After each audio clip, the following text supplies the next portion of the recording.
I've just worked out the problem. Thanks for that. um, okay, you didn't really miss anything. I was just getting prepped. Um, but welcome to the live show. What I did say when the mic was turned off, you obviously didn't miss the D's win on the weekend, or last night, and we will find out their opponent in just a few hours' time. Hopefully, we have a better match ahead of us. Because yeah, last night was a bit boring. It was pretty much game over you know, at the start of the third quarter, really. And even before then, quarter time they were up, what? They were up about I don't know. I don't know what the score was. Yeah, I think it was 27. Who am I backing for this game? I did say it in my stream last night that this game could very much be decided by less than a goal. I think it's more likely that it will be decided by less than a goal.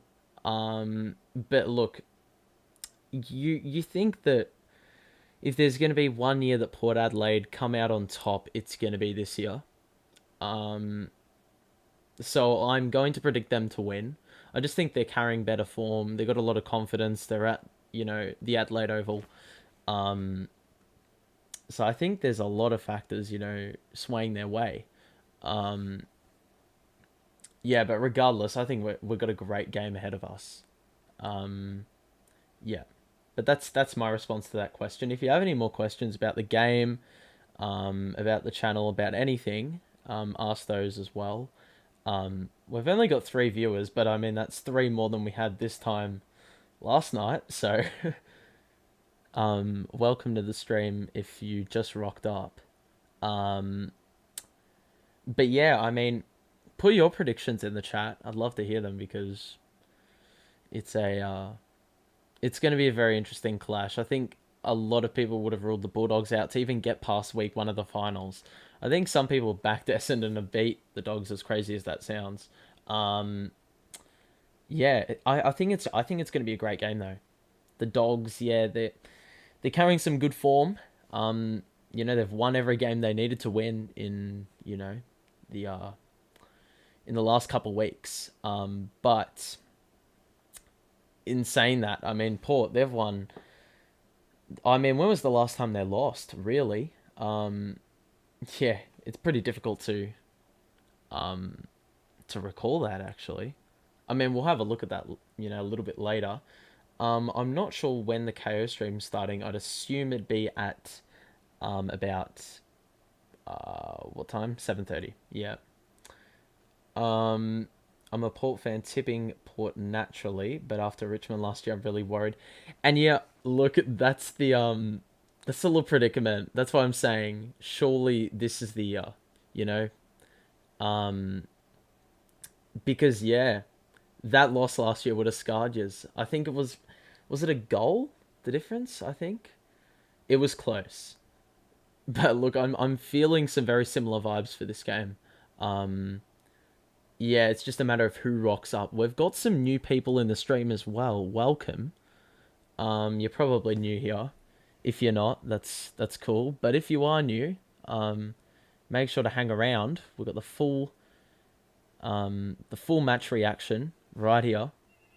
Um, yeah, but yeah, as I said before, put in your predictions. Like the stream. We'll love a few likes on the stream. If you're liking it, like it. But yeah, welcome to everyone that's new. My channel is not big. Um,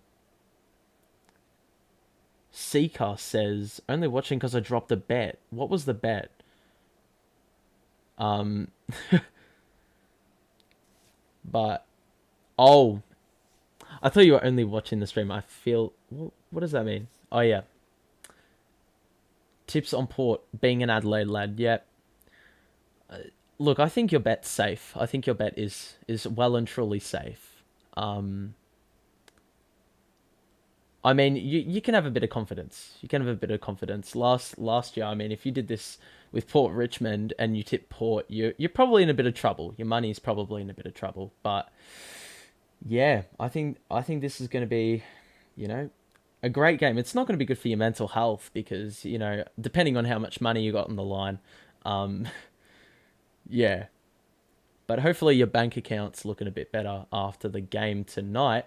Um, Anyone that's new to the stream, drop a like. Go ahead. Um, yeah. Yep, last year was decent one for them. Yeah, obviously, well, they won the flag, so yeah. Obviously, it's great to not or to see a side that's not Richmond. Um, yeah. So between crypto and betting, I'm already crazy. Mate, gambling ain't a good thing. I'm not promoting any form of gambling at all.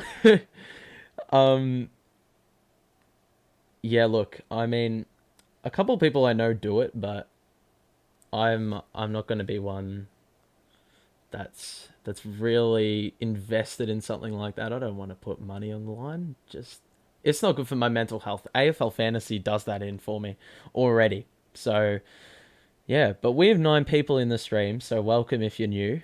Um, this is significantly more, and we're not even at bloody the game. The game hasn't even started yet, and people are in the stream. Wonderful.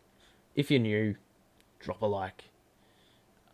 Yeah, of course. What you can afford is, yeah. I mean, if you put in like $10 or something, it's not a bad idea. Depending on what you bet on, if you put like I don't know too much about betting, but like multis and stuff like that, like there's a bit of incentive if you go for something that's like the difference, something that people won't go for.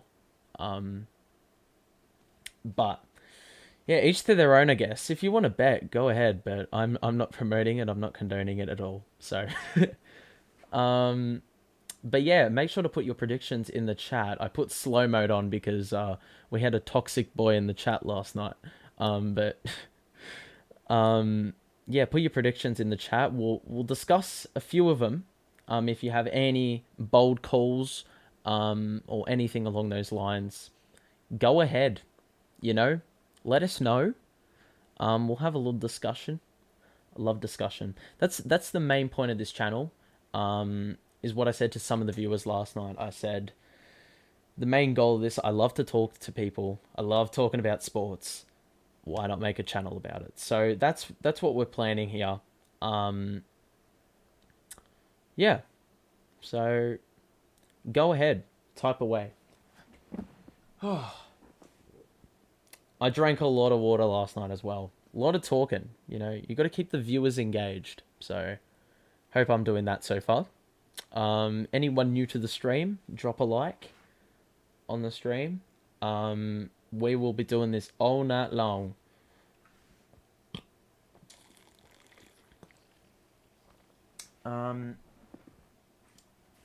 Yeah, anyone new to the channel? Hope you've enjoyed probably the 2 minutes you've seen of me. Yeah, we're doing all sorts of footballing content on this channel. Yeah, AFL stuff, NBA stuff if you like that, EPL stuff if you like that. You can obviously see I'm a Nets fan, so it's good times. It's not as good times being a Carlton supporter, but at least Brooklyn sort of gets rid of a bit of that pain. But to the 8 viewers in the stream right now, yeah, as I said before, put your tips in the chat. We'll have a little talk.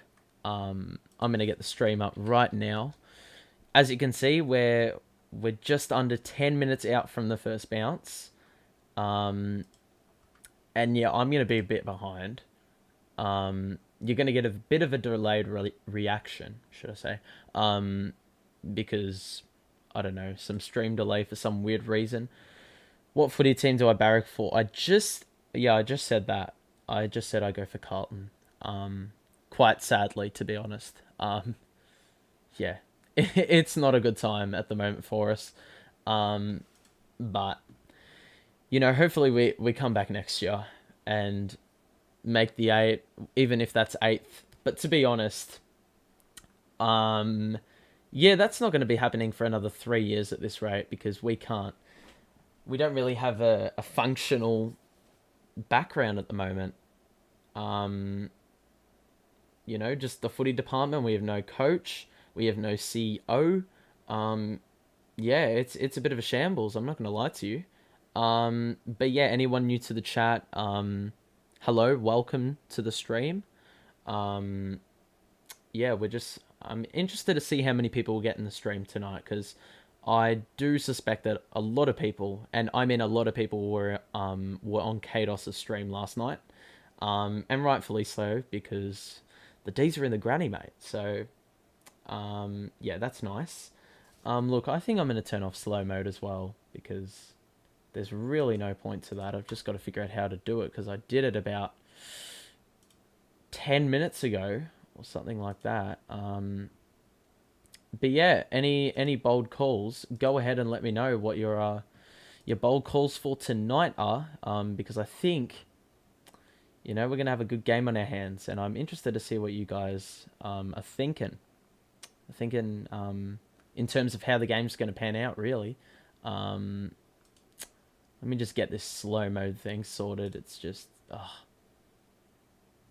I don't even know how to do it. God damn it. How to turn...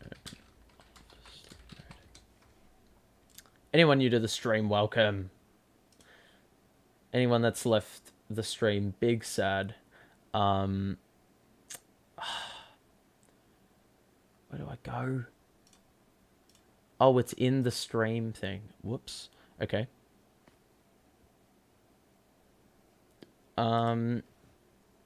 Yeah, but we're only about 8 minutes away. And if you have the Fox Footy feed on the KO feed, yeah, they're just doing a little bit of analysis right now. Really, we're 7.5 left. Look, I mean, I've said, anyone new to the stream, we're on 10 viewers now. Hello. Welcome. Yeah, I did say last night, yeah, this is going to be a really tight matchup. I think, mate, we're going to have, two really interesting midfields. I'm going to be interested to see who Willem Drew goes to because he always has a tagging job. Slow mode. It's basically, if you try spam, you can't do it because I've put a little limit on it. It's every 20 seconds at the moment, but I'll turn that off because there's no real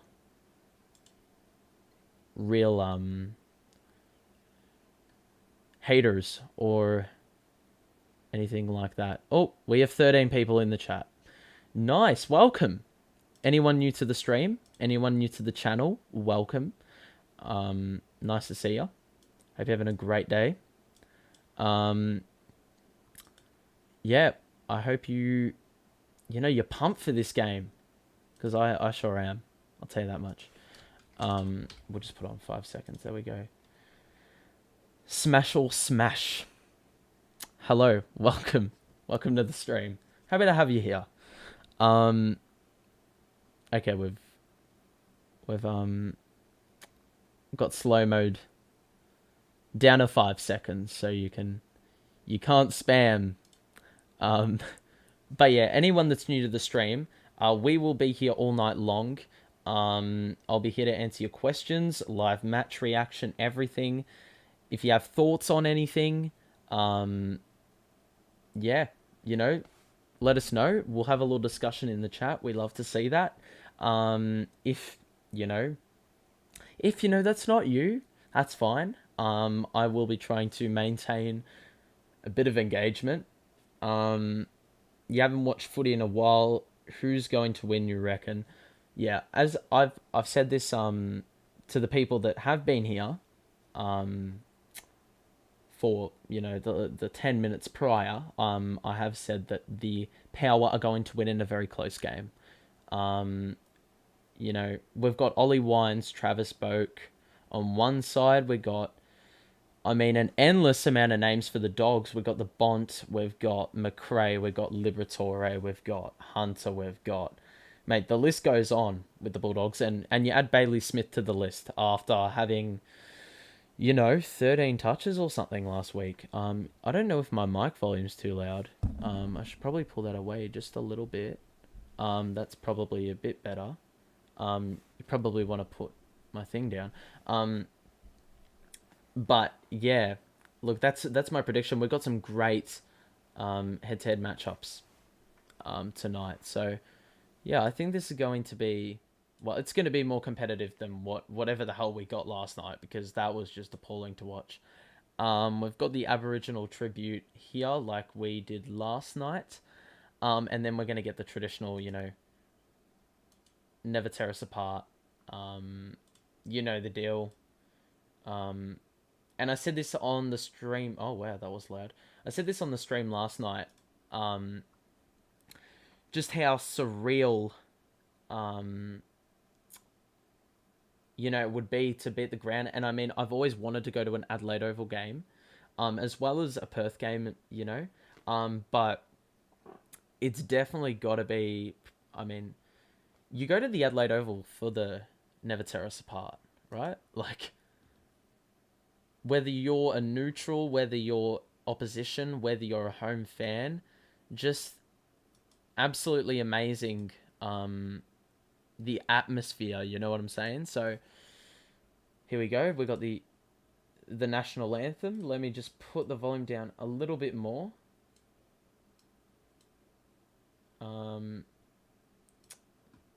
Oh, we're a bit behind on the stream as well. So, yeah, we're gonna have a little bit of a delayed reaction. I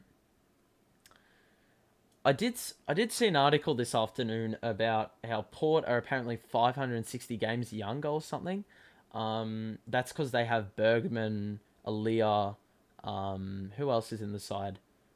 Fantasia, all those guys are in as replacements of, I believe it's Clury, Hartlett, Ebert, a couple others, but you get the gist, Rockcliffe even. But I mean, that's interesting to see if that changes the landscape of this final. Jay says, I didn't want to watch the footy in the lounge, so I can now watch it here. Yeah, mate, you won't be getting the game here, but you will be getting the match reaction, so I hope I can provide a bit of entertainment to your viewing experience. Other news today in the AFL world, Nathan Jones decided to go home to his family, instead of having a crack at playing in a grand final. So, I mean, for D's fans, you're devastated, because he lived the absolute garbage times for the D's when they were really bad. And I mean really, really bad in the late 2000s, early 2010s. Yeah, he was really bad. Or not he was really bad. The teams were just awful. But, he's been through all that. He's witnessing success, albeit not on the field. But regardless, I mean, he's going to be wishing for team success, and he always has been, because, he stuck around with them when they were shit. So, fair play to him, going back home to the family. Yeah. So, anyone new to the stream, make sure to like if you're liking this analysis, this take, this viewing. Oh, and we have the amazing Never Tear Us Apart. I'm not going to give my my rendition, because I may bust your eardrums, but yeah, great. As I said last night, I mean, look at these scenes here. If you're on the TV, you'll see an absolute sea of power scarves. That's what you go to the football for. Atmosphere, viewing experience, crowds. You love to see it. And it's that loud that it's made the microphone spaz out. So, yeah. Anyway, we're off and running. Steph Martin in for a big game. We haven't even discussed the ins and outs for this game, but regardless, Bontempelli straight out of the guts. and Long. Vandermeer out to McRae with that little dink kick. Bailey Smith could have given the hands to Treloar back inside 50. Norton brings it to ground. Very dangerous here for the Power, and that's a strong tackle by Jonas. Very strong tackle by Jonas to start things off. Start off proceedings. And yeah, with Stefan Martin back in, Tim English can play in the forward line. So that really contributed to the success early in the game. And, and we have a goal from the man who topped it off last week. Bailey Smith. Baslenka. And we're off. We're off, guys. If you're new to the stream, make sure to smash a like and share your thoughts on the game. We will be looking in the we'll be looking in the chat. Last night I didn't do that because I couldn't have a screen for it. Now I do, so there we go. But we're off, and the Dogs have opened up with a goal, and Tim English looks to be on Alir, so Alir's going to be held accountable. Last night he was, the last couple of weeks he really wasn't. Or when they played Geelong, I think they put like Brad Close on him. So really, Brad Close isn't going to have an instrumental impact. He's not going to kick 5 goals, is he? So anyway,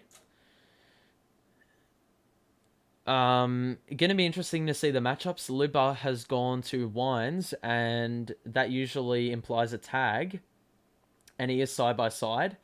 A lot of teams earlier in the year went to Travis Boak, but obviously with the form that Ollie Wines was in that middle part of the season, there's a lot of reason to go to Wines, as he is the one to kick it inside forward 50, and there's danger. Rosie, looking at his options. Dixon, very questionable kick there. But anyone new to the stream, welcome. Happy to have you here. Make yourself known, make your presence known in the chat, and I will happily say hello to you. But we're only 1 minute into the game, and you can already see a great level of intensity. McRae doesn't get rid of that. Libba does though, and we've got a contest on the wing. Strong grab by Mitch Hannon.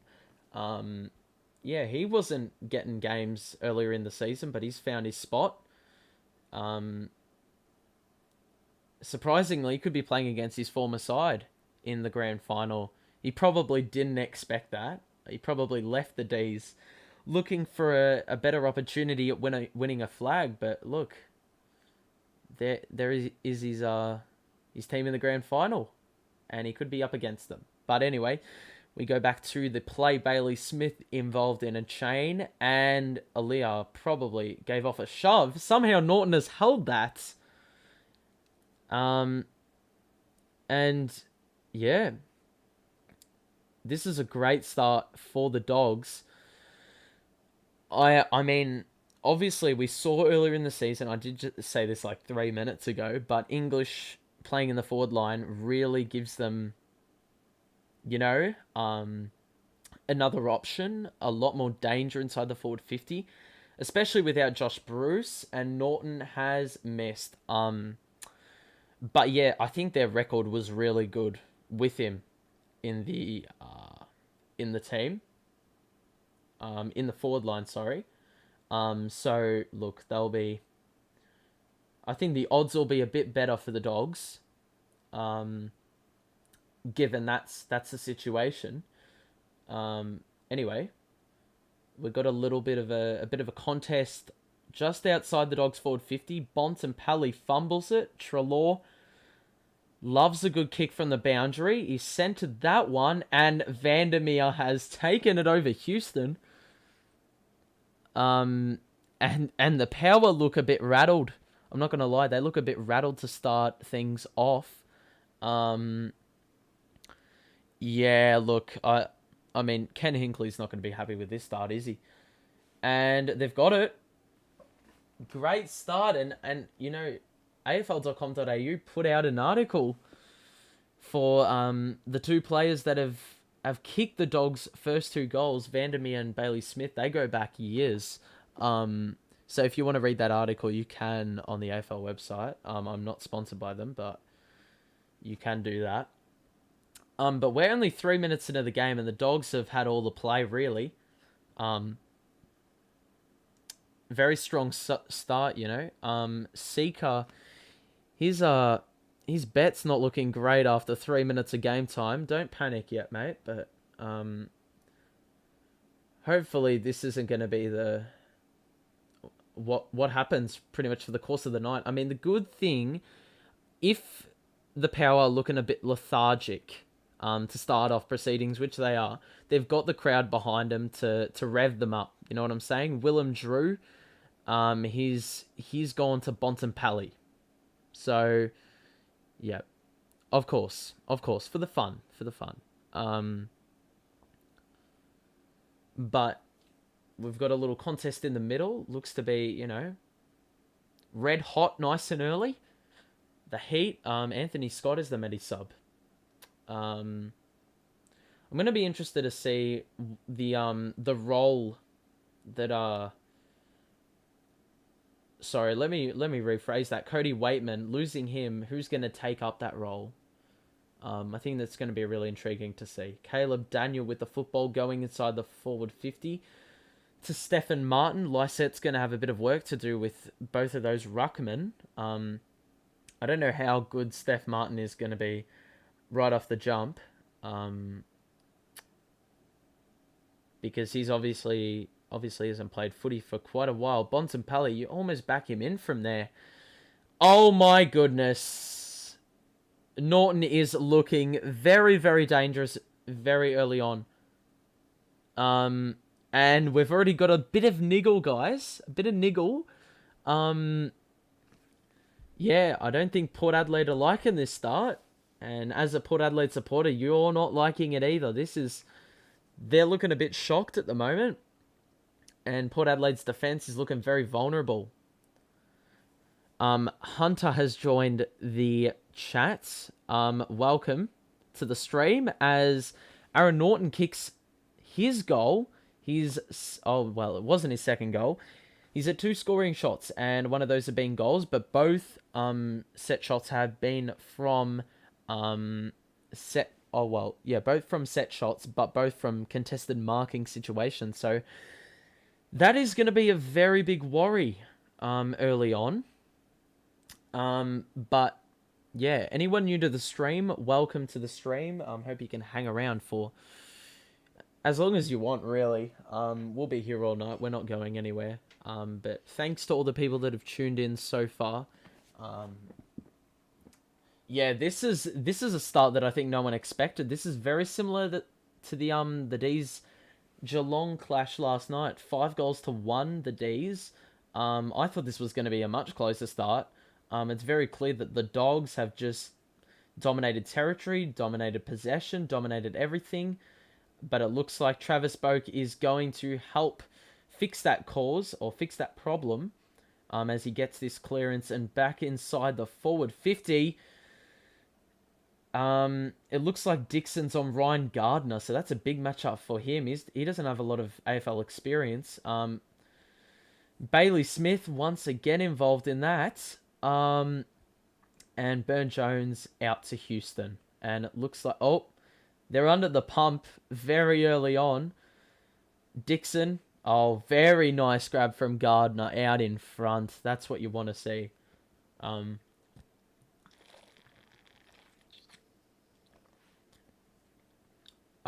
don't know if Dixon is gonna really have a big influence on this game. He tends to go missing in big games against good sides. I mean, I'm interested to hear your input on that one. How many goals do you reckon Dixon will kick tonight? Because I sure as hell think he won't kick too many. 2 or 3 tops, maybe. Big jump here. Bailey Dale there for the crumb. And out with that lethal left foot, except it was the right. Hit the target. And we got a 50. I don't know if that was a strike. because I did see Norton drop. Um,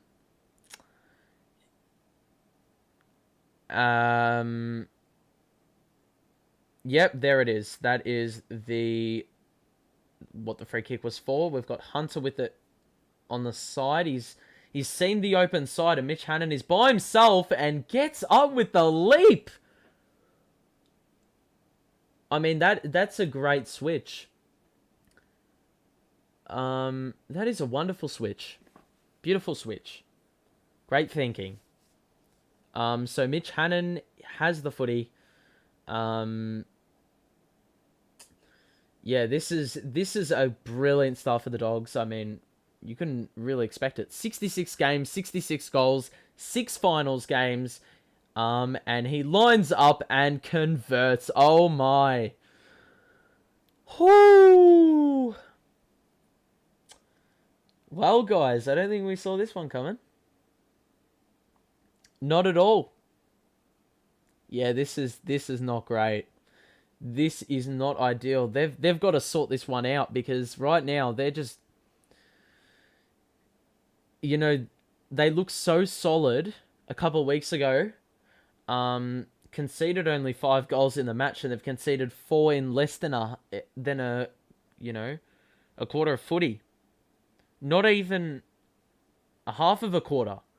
We've played like 12 minutes of the game. And we're already seeing this.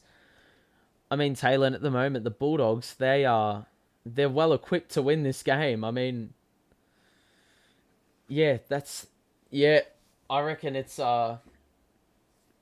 your bet is a bit stuffed at the moment, mate. Seeker, I think your money could be in a little bit of trouble, but very strong tackle by Drew. Bit stiff to not get the free.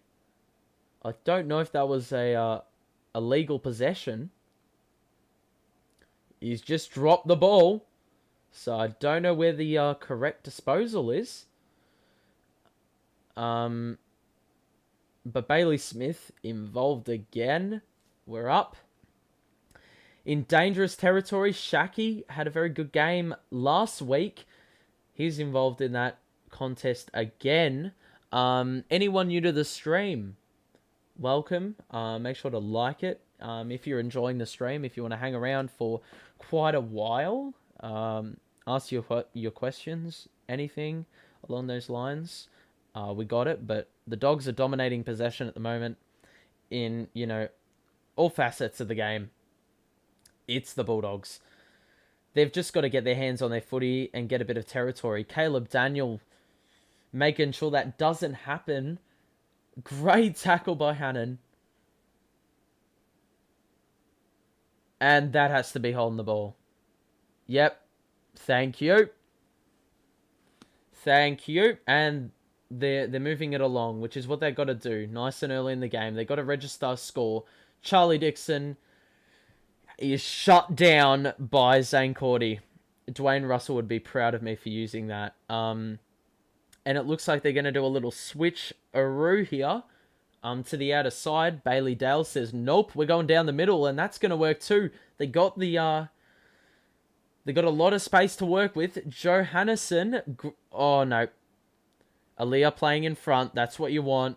They just need to take a few contested marks or uncontested marks just to relax. Just relax a little bit, not let the heat of the moment get to them. But that kick, I don't know what he's doing with that, Aaliyah.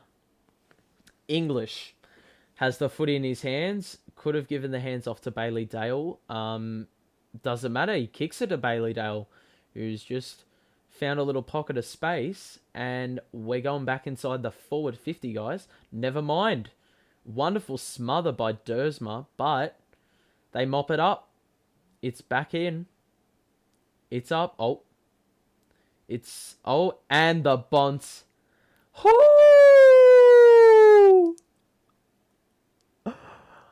This start is ridiculous.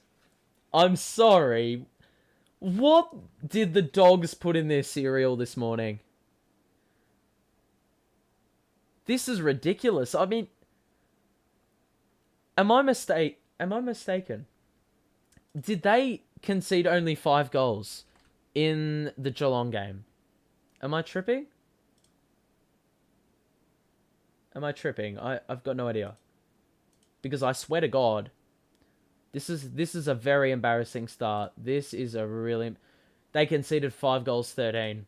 At this rate, they're going to give up, 43 points. Easy money. Whoops, I just hit the mic. Sorry, Mike. Bontempelli, absolute machine there. I don't know who the hell was on him. David Koch is going to be very unhappy with this so far. Libba up. McRae out. And the Dogs have another forward entry, nearly. Wonderful tackle by was that Trelaw? Yes. Another wonderful tackle. That's holding the ball. I mean, this is just... My God. This is amazing. I mean, this is yeah, this ain't it, Chief. This is not gonna cut it. This ain't sustainable footy whatsoever. So they've really got to, they've got to wake up very, very quickly, because this could get out of hand very, very quickly. It already has. Who am I kidding, This is a problem. This is a big problem. Laddams wins a crucial contest. Wines can't even get rid of it. Dunkley on the left. And, I mean, that was... This is, this is on the edge of your seat stuff. I was really hoping we were going to get a better start to this game. Anyone new to the channel, I can see there's a few new people in the, on the live stream. Welcome to the show. Like the stream if you're enjoying it. That looks like a marking interference free for Trav Boak. Looks like Libba may have put a bit of attention into him. But yeah, if you're new, welcome. We're going long down the line. Dixon overran the footy, and we're going to get a little stoppage on the wing. Yeah. 12 inside 50s to 4, the Bulldogs. Yeah, this is a big problem. Big problem. We're halfway through the first quarter, and Power are yet to register a score. Luca has joined the chat and says, "Go Dogs." I really don't care who wins this. I think I would love to see Port Adelaide make a grand final. But in saying that, fair play to the Dogs if they can win 3 finals all sudden death to make the grand final. So, yeah. But that is a blatant push that went unrewarded. Ollie Wines goes long to a... Yeah, look, I'm not liking that kick. That kick is a very low percentage. Even if you take the mug, Zach Butters can't make the distance from there. And he's on Eastern Wood as well, so very questionable kick there. But I think it's a good thing they got a stoppage, because it's better than the Dogs winning possession and going out the other way just as quick. They've been stunned by that quick ball movement and switching play and all that kind of stuff. So it's gone out the back though. Hunter out to Rourke Smith or Hannon. We're hanging around on 9 viewers. If you're new to the stream, welcome to the stream. Like the show if you're enjoying this. I mean, I'm not enjoying this game because it's not competitive. Oh God, that is an awful kick. Who the hell was that? Very, very lucky that Motlop was able to rectify the mistake of one of his teammates. That kick in the middle is a wonderful kick, whether he intended it or not.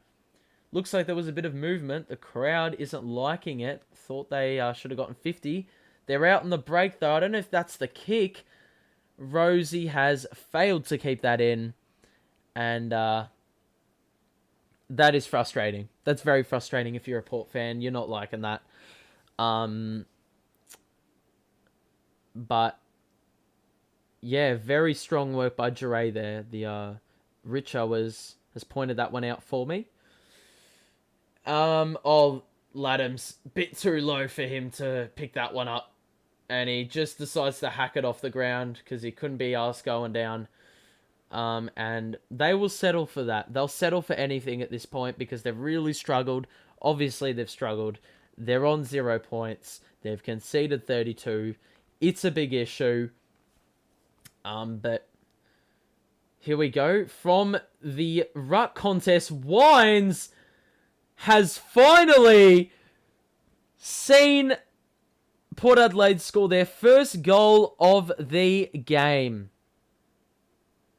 Finally, and that's just some individual brilliance. Sometimes you need that to happen, and, you know, they made it work. Ollie Wine's a bit too open for my liking, obviously, for the Bulldogs' liking as well. They need to lock that guy up. They can't give him any inch of space. He's a bull, as it is.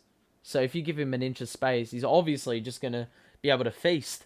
I'm guessing you were expecting Port Adelaide to win. I was expecting a close match. That's what I was expecting. I'm just, yeah. I mean, I said it on last night's stream that the two games that I was contemplating doing a watch-along for in the last 2 weeks has been the Giants Sydney game and the Bulldogs Brisbane game. And look what happened in both of those games. They end up scoring, you know, one or the game was decided by less than 1 point. So, yeah, absolutely ruining that missed opportunity. They've paid holding the ball. That's just so bullshit with the rule, though. Just,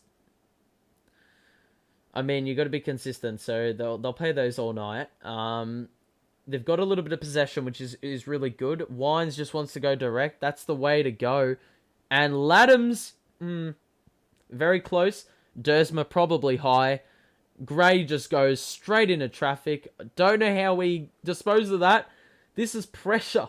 This is pressure. And then that kick. Burton, what was he doing? But Norton, well. I mean, he has woken up. He's had 8 Weet-Bix this morning. And he's come out feeling dangerous. 3 big contested marks. I mean, that one, Burton wasn't even looking at him. Or wasn't even looking at the ball. That was all to take him out, and he didn't, you know, didn't succeed in that. McRae, I mean, he did not intend that. But sometimes just kicking into space works out for you, and that's a kick to the right side of Vandermeer, but Bonner with a crucial one-on-one win, except the ball stays in. Oh! Shee! I mean, you love your big man doing that. I mean, we saw that with Max Gordon last night. Where he tackled Gary Rowan. Absolute bone-crunching tackle. That one was probably with a goal on the line. So, lovely to see. Lovely to see. The Dogs came out pretty hard. That could catch up with them. Look, I think Port came out slow. I think Port came out a bit gobsmacked. They sometimes do this. And I think sometimes we forget with the last couple games that they've beaten against top 4 sides, top 8 sides. That's with the win against the Bulldogs in round 23 and the win against the Cats in week 1 of the finals. Prior to that win against Port against the Bulldogs in round 23, I don't think they'd won a game against a top 8 side or a top 4 side. So I think we've forgotten that they've got a little bit of vulnerability playing good sides, and that really correlates with Dixon having stinker games. He has a lot of games where he kicks 0 goals, 1 goal, against some good sides because you put your best defender on him and he looks vulnerable. So far he hasn't had a sniff. He's had 1 touch. That should be holding the ball. Everyone stops. My stream just went off for a second. But we're back. That is a great kick to Travis Boken. It looks like the leaders are taking charge. They want the football in their hands, and Travis Boker's got to deliver in this big moment. They're sort of giving the Dogs a taste of their own medicine early on. Travis Boak, I don't know why he was allowed to have that much room. But in what is his 13th finals game. This is a big goal coming up if he can kick it. And he has not succeeded. Not really renowned for his goal kicking, even though he's kicked 188 of those. I mean, who am I kidding? But anyone new to the stream, welcome to the stream. I hope you're enjoying the game so far tonight. Especially if you're vouching for an all Melbourne final. I mean, it's going to be... Oh, what an awful kick by Bailey Dell. That's come off the side. But yeah, if you wanted an all Melbourne sides final... Oh, we've got a mark for Dixon, by the way, guys. They've figured out the mismatch. He was on Bailey Dale, and that was pretty easy pickings for him. Sat it on his head. You aren't spoiling that. And we'll go back to what we were saying after he has this shot on goal. And takes a couple steps, and that's why you take a couple more. Because that was straight up awful. They haven't rushed it, and there's no need to do that. There's no pressure on the ball carrier, and that is a wonderful kick by the man himself, Caleb Daniel. Oh! Wonderful grab. Tom Jonas with courage. Both parties having a fair bit of courage. But as I was saying before, if it's a Melbourne Bulldogs final, it's going to be a pity that, there's not really any Melbourne fans to see it. You know what I'm saying? Anyone new to the stream, we're on 12 viewers right now, which may quite possibly be a peak for the stream. Welcome. Make sure to like the stream if you're enjoying it. But that's really about it so far. Looks like we're getting a bit of possession footy on the wing. But yeah, as I was saying before, it's just a pity that Melbourne fans can't see their own teams play at the home of football with 100,000 in the house. I don't think we'd get a full capacity game with the D's versus the Bulldogs, but it'd be pretty darn close to it. Anyway, the Power have gone to the open side of the ground. Lysette is probably not the man you want to hit with the... or hit up on the bounce, but he's decided to join the crowd. Say hello to them. Probably the crowd want to push him back onto the field because they're a bit unhappy with the performance so far. But the Bulldogs have won a free kicker. I'm not too sure to who. It looks like Steph Martin and Daniel. Oh, that was really rough. I don't know. Probably a little bit more awareness needed by Steph Martin. Willem Drew's got the football in his hands right now. And he will look to go long. And Dixon cannot pull that one down. Boak. I mean, that kick is not the one, Chief. Strong shepherd by Rourke Smith. Oh, and an even better tackle by Robbie Gray. I mean, last season... Or wait, what am I talking about last season? Last night, someone said, should Robbie Gray retire at the end of the season? Or will Robbie Gray retire at the end of the season? I mean, there's an effort for you to prove that he's still got it, man. He's an old man, but he's not that old.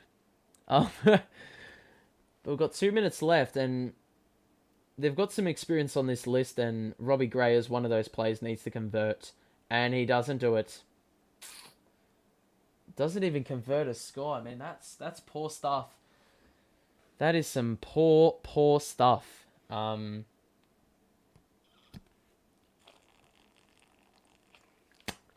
Make sure to stay hydrated, kids. We're going long with Caleb Daniel here. Except that's a bit of a floater. I wasn't watching that play, but Treloar's won the free kick.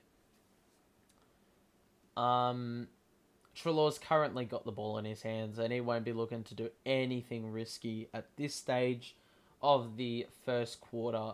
Just go long with that, mate. Norton goes up with a pretty ridiculous jump for the footy. Zachy Butters has just been taught a lesson by Vandermeers on how to keep your feet.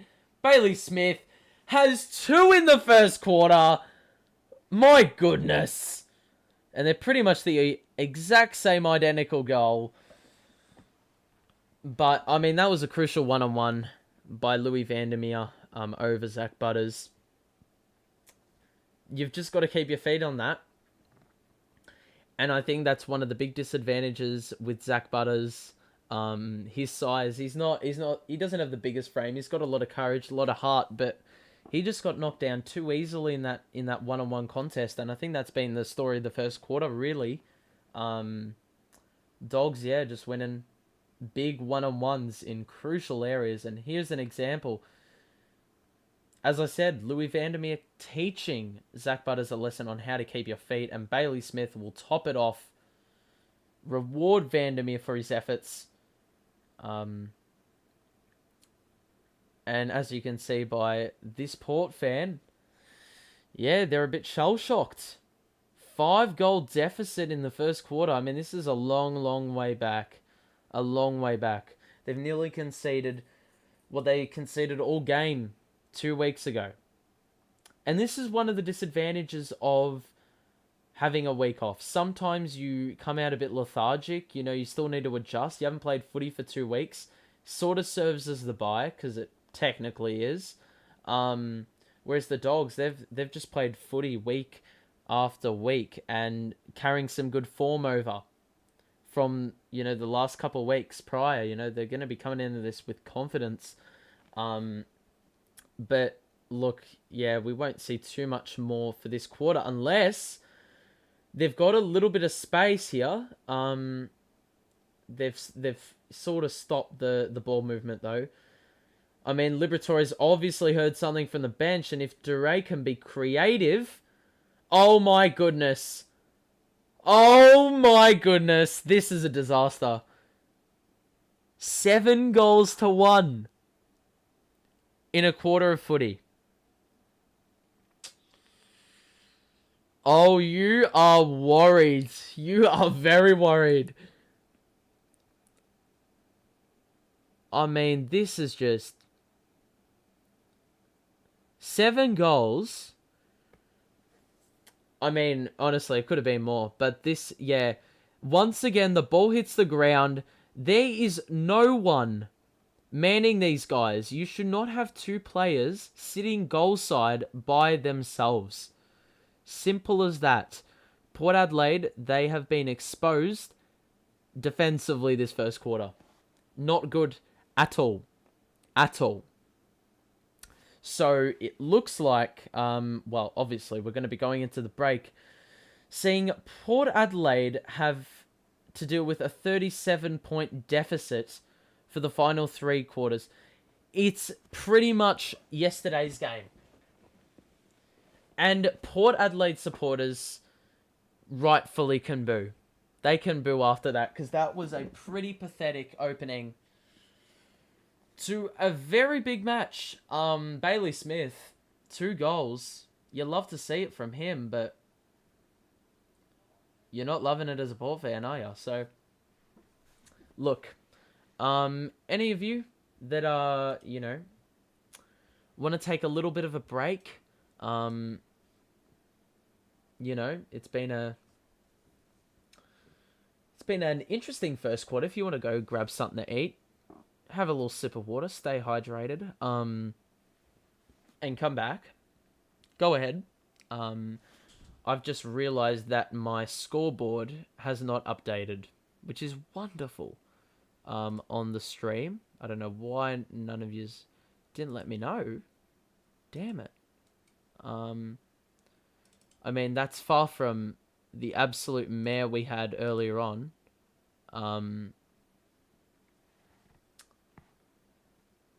Lucas says Porter in trouble. You don't say. Big difficulties. Hold on, let me just get this bad boy fixed up. But yeah, this is a disaster start in the prelim for the Power. Let me just mute my KO stream right now because it's being a little bit obnoxious. Okay, we've just got to copy that.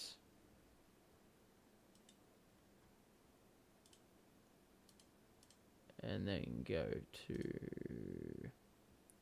I hope the stream quality is okay, by the way. Let me know if it's a bit poo-poo. I think it's loading up now. Yep. Nice. We've got it. We've got it. But yeah, let me know if the stream is... The quality is okay, because yes, it's... I mean, on the preview it says it's a bit shit, but... Okay, it's good quality? Sweet. Because yeah, I wasn't too sure if...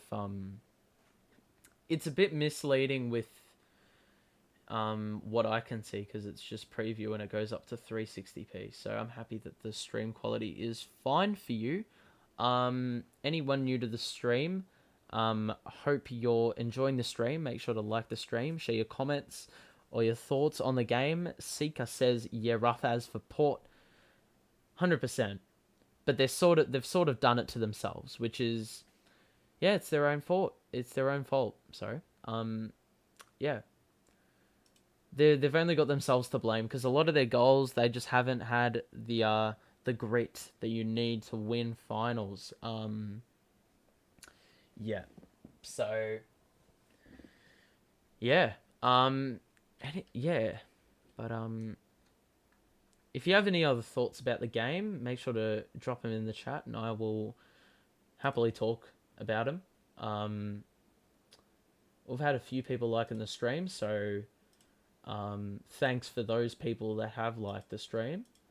Love the support. And for those who have subscribed, because we've had... I think we had 7 different people subscribe over the course of the stream last night. And we've had another 2 so far tonight, which is great. So we've exceeded 40, which is good to know, which is great to see. But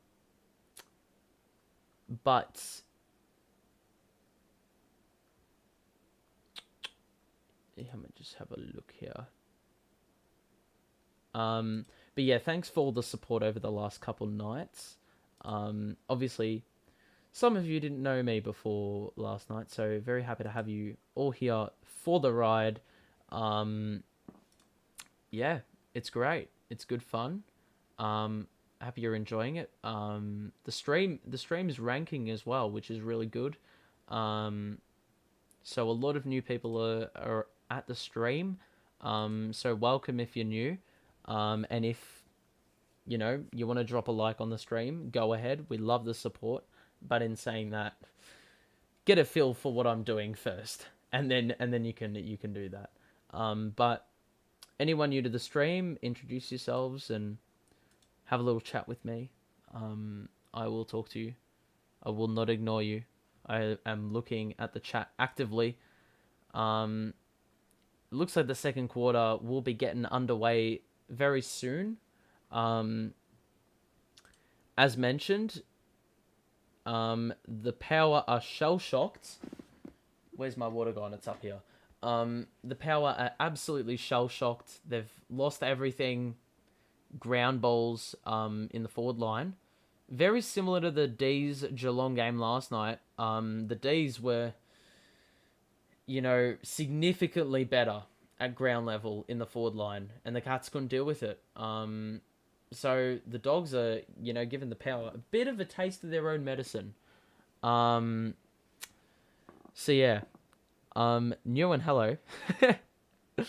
Welcome to the show. Yeah. But yeah, this is a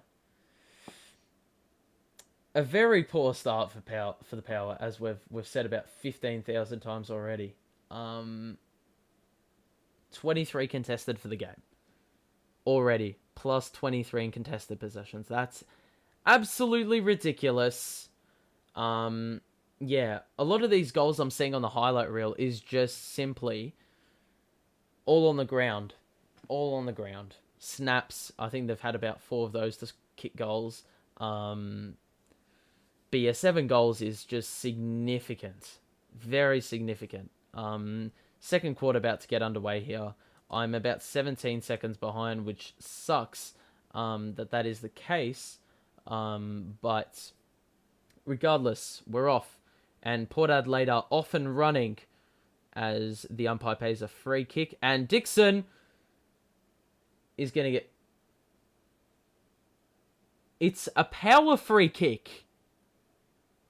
Fair to say I did not see that one coming. I think that was a bit of a bullshit jump. Yeah, I guess, yeah. You look at it from that angle and you can agree with it, but Charlie Dixon, I don't know what he was doing with that jump. He's just horribly misjudged the ball at every opportunity so far in this game, but this is a time to make amends for his mistakes, and he's going to have a ping, and no, it doesn't hold the line. And you could just see at the bottom of the screen a couple Port fans just cussing under their breath, saying, for God's sake, when are we going to kick a damn goal? That is a beautiful lace-out kick by Bailey Dell to clear the pressure immediately. And that's something that the Power haven't really been able to do for the majority of the night. Easton Wood with it here. And Aaliyah's got the free kick. Gets a lot of those. They've just got to do a little bit of more dangerous play, because they're doing a lot of this down the line stuff, and we've already mentioned that the Bulldogs are winning at a ground level. So more often than not, that long kick down the line is hitting the deck, and it's resulting in easy dogs counterplay, counter-attack. So it's very clear that's not working. They've just got to be a bit more creative with ball movement. And he's going to get the 50. He made sure the umpire saw it as well. And look, they just need anything to go their way at this point. Bit of luck to help the cause. And this is a big kick. You know, the leaders weren't able to do it. Boak wasn't able to do it. Robbie Gray wasn't able to do it. Dixon wasn't able to do it. And Dan Houston, who has been a solid play for the team this year, that one didn't look convincing off the boot, but it has gone through the middle. And the Power have kicked one goal, but still got a long way to go. They've got a long way to go, and we've still got a long way to go for this game. So, yeah, but strong start here. Can I say strong start? They got a goal from a free kick. Anyone new to the stream, welcome to the stream. Make sure to like the stream while you're at it. And subscribe if you want to hang around for some more footy content. You know, it's as simple as that, really. For those who have been here for like half an hour, you'd think I'm a broken record because I say it all the time, but it is what it is, man. Anyway, Power have dominated the play so far. It hasn't really gone inside the Dogs forward 50 as of yet. McRae out the middle. And once again, the Bulldogs killing him at ground level. And, they've got to change that matchup big time. Norton with probably the fourth contested mark of this match. And he's teaching Mackenzie a lesson on this occasion, but his hands have been like a vice. That's such an overused cliche in football commentary terms, but he hasn't dropped one mark today, really. He's looked dangerous every time he gets it. He's had 5 marks already in the game, and he's kicked a goal that couldn't be any better off the boot. And, yeah, it doesn't look like Port Adelaide have any answers for him at the moment. Talon says mass murder. Yeah. That's what it's looking like at the moment. Really. Yeah, I don't know what the resolution is. Aaliyah, yeah, you can't really switch it because none of the Port defenders are really that tall. So even if you switch it up, you're sacrificing a lot of height on Tim English. And even though Tim English hasn't scored a goal, he's made Aaliyah accountable. And that's, Aaliyah's so crucial to their success that he can't get near the ball. You get English and Norton to run in separate directions. Aaliyah has to go with English. He can't impact the play if they go to Norton. So it may go down to the fact that they need to put Aaliyah on Norton. But yeah, at the moment, that forward line dynamic isn't working at all. Anyway, hospital hand pass there. Carl Amon gets it out. Rosie. Very good handball to open the space up, but the pressure is just unrelenting. I mean, another great smother. That's a wonderful tap. I don't know if it was intended. Lycett with an unnecessary bump. But the Dogs pay advantage and they'll probably benefit from it. Short kick by Hunter. Shaki has it. And he can go back for goal as well. This is really bad.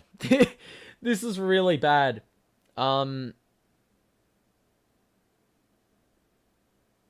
Yeah, I'm very interested to see what AFL Twitter has going for them right now. Yeah, Lycett with a bit of a frustration bump. Shaki is lining up for this kick. That couldn't... Oh... Close. That looked decent off the boot. It looked like it was shaping back just a little bit. But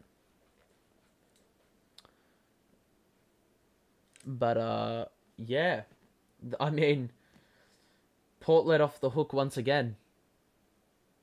And Mackenzie is going with a little bit of an attacking kick. I mean, they usually do this kick.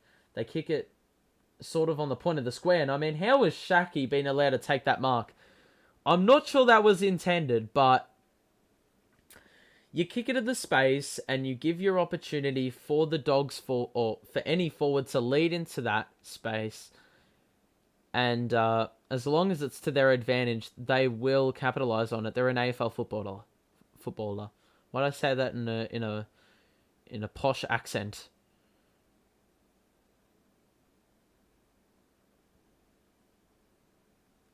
The funny thing is that you saying hit the post, it's like, cause my KO stream is delayed. I hadn't even seen it hit the post. So may have to turn spoilers off a little bit, huh?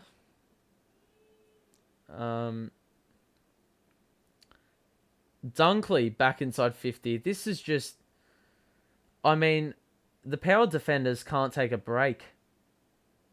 Dersma, I mean, you're going to need a bit of that brilliance. And Robbie Gray, is that Robbie Gray? Or Fantasia? Fantasia, I don't think has even touched the footy. That was probably his first touch. Even Bergman, I mean, I just have to have a look at this. Who has not got the football for Port Adelaide? Because you feel like it's got to be 4 or 5 players that have really gone missing. Like, they haven't touched the ball once. We'll have a little look here. Disposals. Let's have a look. Okay, so everyone's had touches, but Fantasia, I believe that was his first touch. Motlop's had 2. Bergman's had 3. Gray's had 3. Drew's had 3. Burton's had 4. Burne-Jones has had 4. Dersma's had 4. Butters 4. Amon 5. And Houston 5. So, I mean, players like Amon get a lot of the footy. They usually have about 10 by this stage, but their top ball winner is Bonner, Wines, and Boak on 8 each. And for the Dogs, it's Bailey Smith with 2 goals and 11, which is bonkers. McRae's got 11 and Libber's got 9. Daniel's got 8, Dale's got 8, Treloar 8, Hunter 7. Look at that. Dunkley on 6. I could keep going. So it's yeah, this is not what you want. And that has gone surprisingly long. We've got 10 viewers in the stream right now. Welcome to the stream. We will be here all night. 11, make that 11. If you're enjoying the stream and you've been here for a bit, make sure to like the show, and subscribe if you want some more sports content in the coming weeks. That is Elite by Bailey Dell. I mean, I was just saying this about a minute ago about who's got the football for the Dogs. It's all the players that need the ball. Bailey Dale and Caleb Daniel have had a significant amount. All their midfielders have had a significant amount. They need to, stop it at the source, and it doesn't look like they're doing that right now.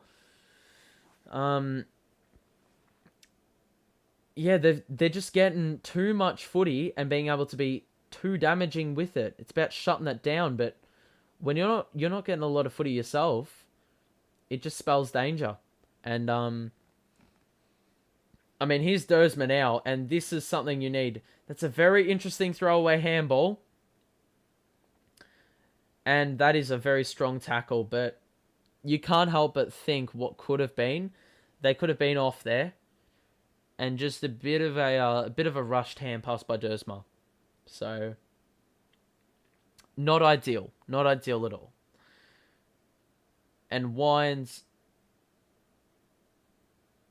is taking his shirt off. Females are probably loving this right now. That is some summer training camp type stuff right there. But anyway, we're off again. Burn Jones. Probable throw there. And Trelaw, the guy who just got his shirt taken off.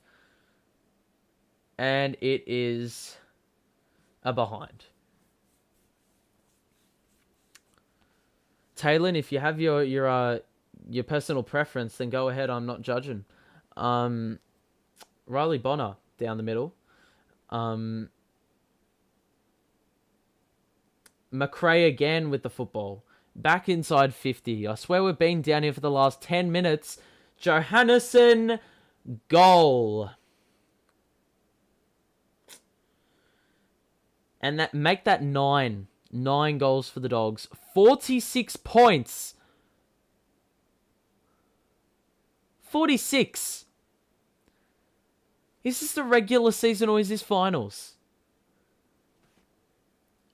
This is just... I was hoping for a little bit more competitiveness. We might as well just end it here. This is a pretty poor show, and alright, I've got a question for the viewers here right now. Is this a case of the Dogs playing well or Port playing shit? Share your thoughts. Because, look, my opinion on this is I think the Dogs are playing well. They're putting a lot of pressure on pretty much everything the Power do. The Power can't get anything going. They can't get the football in their hands. And Easton Wood, he's joining the crowd like Scott Lysette. Doesn't get the same treatment. But he won't be caring right now. As you can see on the screen, McRae, Smith and Libba with double-digit disposals, Wines and Boak. Port's best with 9. But it's looking pretty grim in the disposal department for the Power. They get a free kick here.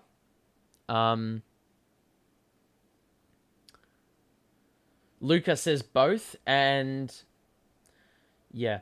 I can see... I think the Bulldogs are playing well, and that's forcing Port to... Or that's making Port look shit. They're pretty much, they're making the Power look really silly at the moment. And, you can only imagine the crowd's got to be close to 50,000, and they're going to be 45,000 really disappointed fans going home if this keeps going. What's going on here? Oh, possible interference, and look at the ground level. The ground level impact is ridiculous. I'm sorry. But do you not learn? Learn, mate. The Bulldogs supporter in the mullet is loving it, but I'm sorry. How can you do this? Not once, not twice, not 3 times, not 4 times, not 5. I can't count it with my 2 hands. It's happened that many times. Dimitra's joined the chat. Welcome to the show if you're new. Happy to have you here.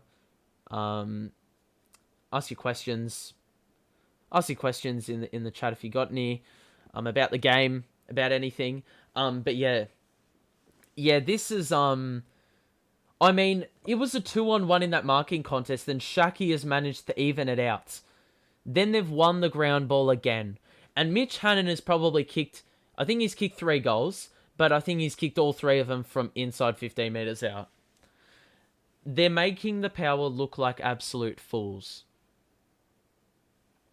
Demetra says this is shocking, and indeed it is. Indeed it is. Yeah, I could swear this is a regular season game. Given the competitiveness, we've had 2 really big stinkers, and Zach Butters has nearly knocked himself out trying to go for a really irrational shot, or irrational mark. It looks like he busted up his hand as he hit the post. Johannesson's got it now. Yeah, it looks like a little bit of a wrist issue for Zachy Butters. That's not what you want to see. And they keep the ball in. Easy as you like by Robbie Gray. Tries to bite off the kick in the middle. That's a great kick. Haven't seen too much of Carl Aim on this game. That's the kick you want. And now we need a nice bump. Oh, God. I'm sorry. On the ball. I thought that was a fair ball up. But see, this is, I mean, don't you love the Kane Connor Rosie argument a couple of years ago? I mean, that's a great kick. Great finish by Riley Bonner. I mean, in a game that's been really dire for the Power, that goal is crucial. Huge. But I mean, seriously, that Rosie kick, you have the advantage, you have the play, you have the numbers, and you dish up that garbage going inside forward 50. I'm sorry, that ain't gonna cut it.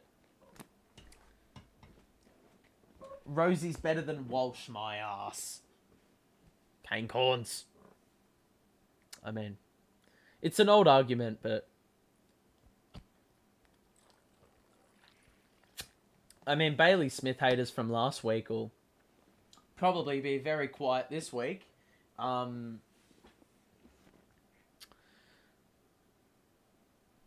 Who do I think will win the Brownlow this year? That's a great question. There's probably 6 names you can throw around, and I'm sure you've heard all the names that have been thrown around. It's been Steele, Wines, Walsh. Walsh isn't going to win it, obviously. Bontempelli, Petrarca, Oliver. That's probably the list, I reckon. Is there any other players? Sydney, Adelaide, no. Brisbane, no. Brisbane have a lot of, like, well-rounded players around the same level, but he's missed it. But I'm sorry, that's a free kick every day of the week, or it's a mark. Not a free kick. I take that back, but I think he held that long enough.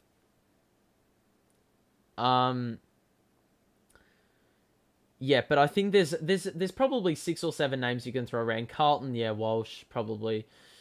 Collingwood, nope. Fremantle, nope. Essendon, nope. GWS, Gold Coast. Took Miller is a smoky pick if you're feeling great. He's probably one for the ages. Motlop,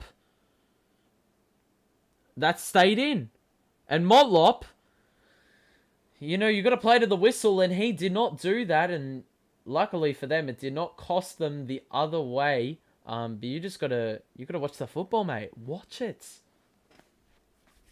But we have 7.5 minutes left. If you're new to the stream, make sure to like the stream and subscribe if you want to see some more stuff here.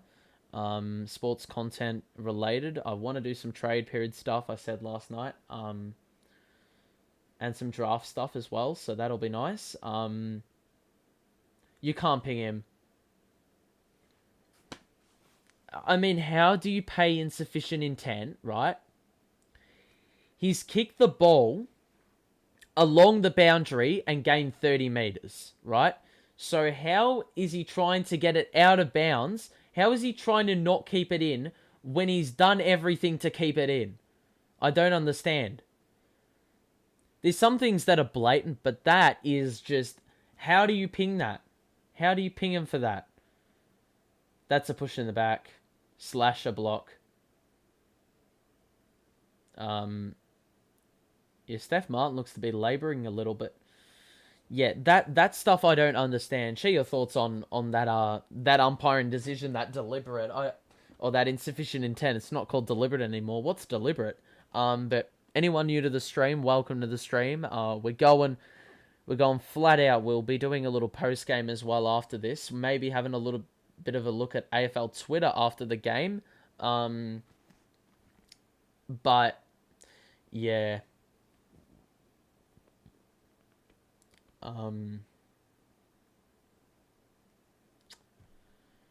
Yeah, this is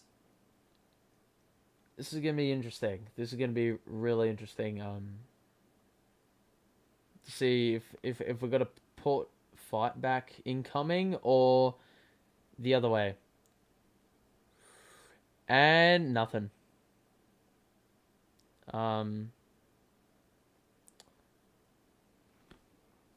Prico says, nice mark. I don't know which mark you're referring to, but I'm sure it was nice, whatever it was.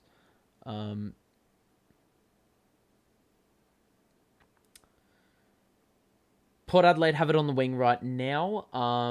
Looking to have a bit of a, some possession play. Burton is going long. Nice and high, nice and long. Todd Marshall. Bontempelli putting in the defensive efforts. Marshall bloody bumped into Willem Drew. And it looks like the Dogs have the numbers, except... Oh, Bailey Dale. Very big hip strength to break that tackle. And then Dunkley finds a way out. Long. Houston. Bonner with that little sidestep. Butters shows it both ways. That kick is... Oh, God. I'll tell you what, I like the intent from Butters, but that kick was... I mean, you probably kicked it to the wrong bloke. Lysette should not be there. He should be down the line. Bontempelli, easy win to Hunter on the outside.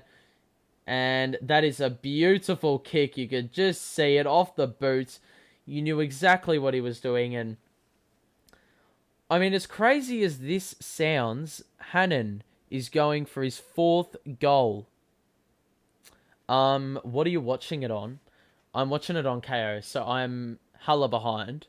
So you're not getting a very updated reaction. It's a bit delayed, but that's the way it is with KO, and I think it's a little bit delayed anyway on the live stream as well, from OBS. So yeah, but yeah, I'm watching it on KO. So yeah,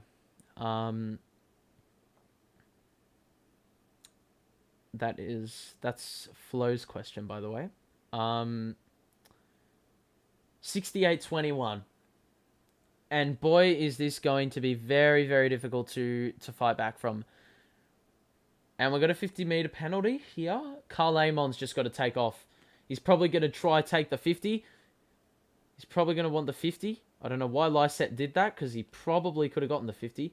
Carl Amon with that trusty left foot goes inside the forward 50. Why did I say left? Butters on ground level. Nope. Gardner straight up. Probably not sensible. Probably just needed to walk that out. And it was smothered out of bounds. So we're winding down here on the first half. 4 minutes to play. And fair to say, I mean, it's... The Power stemmed the tide, but they haven't really brought it back by any means. They've still conceded some goals the exact same way they did in the first quarter. This is better by the Power. Some good pressure to maintain forward 50 territory. That is a 4-1. And for a moment, I thought Gray had a chance there, but never mind. Bailey Dale, you want him getting it outside of the 50. Carl Amon has tried to swat the shit out of that football, but ain't it? Lockie Hunter has the ball and he will slow it down, and so he should. Norton, nope. Bonner, nope. Aaliyah, trip. And no call. Butters, nope. And looks like we're going to get a stoppage. No, we're not. McRae, absolute ball magnet. Carl Amon has it on the left-hand side of... I don't know what I was trying to say there, but that, once again, a 4-on-1, 3-on-1. What are you doing? What are you doing? Where are the Port players? I think they're getting sucked up into the contest.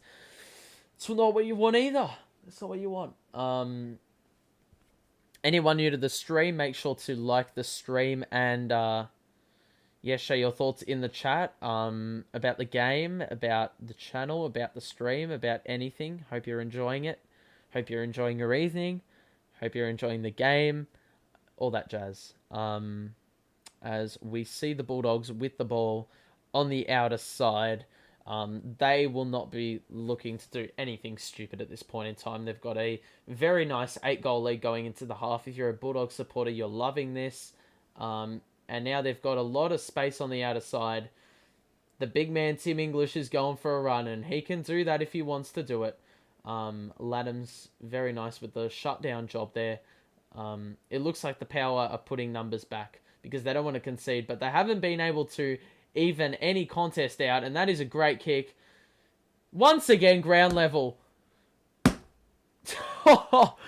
I mean, you can't... Is this scripted? This is like FIFA, mate. This is like FIFA. They're doing this every single time they kick a goal. You could mistake it for the play 20 minutes ago. It's the same shit.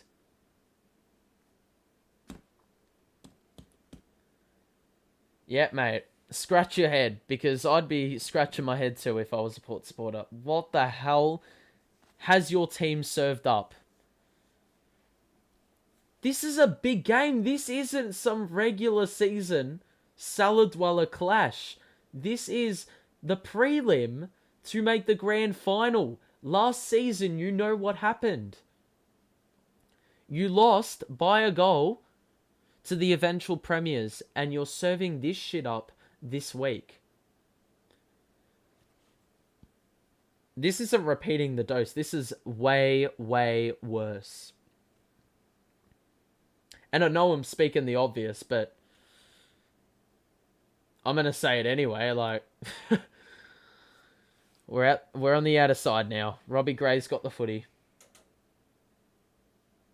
Bonner. Bergman. Handball game. Runs Boak into trouble. I mean, they've just found a way to shut it down. And they've... the Dogs, even when they don't have the football, they shut it down with a little tackle. They're able to win the football from the tackle. To have the audacity to snatch the ball out of his hands while he's lying there on the ground. That's jokes. But to the 7 current viewers on the stream,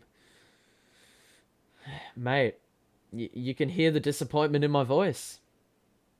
The prelim finals, indeed, they aren't looking too good. I mean, I'd love to see the ratings on TV for the amount of people that switch this off at halftime.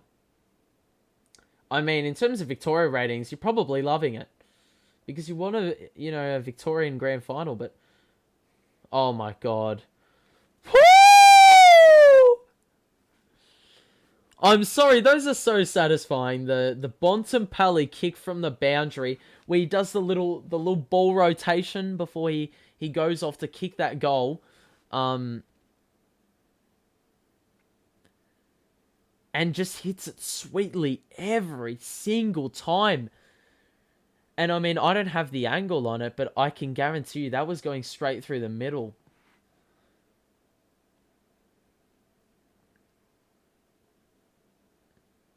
Is it just me, or can I hear some Port Adelaide fan yelling boo or screaming "Boo" in the crowd somewhere? I don't know if I'm tripping, but um, anyone new to the stream, I don't know if you're liking this, but if you want to like the stream, go ahead if you're enjoying it. But yeah, that was clean. I mean, this is six. You can't make this up, man. You cannot make this up. You're here to tell me that we're gonna have a 60-point halftime deficit.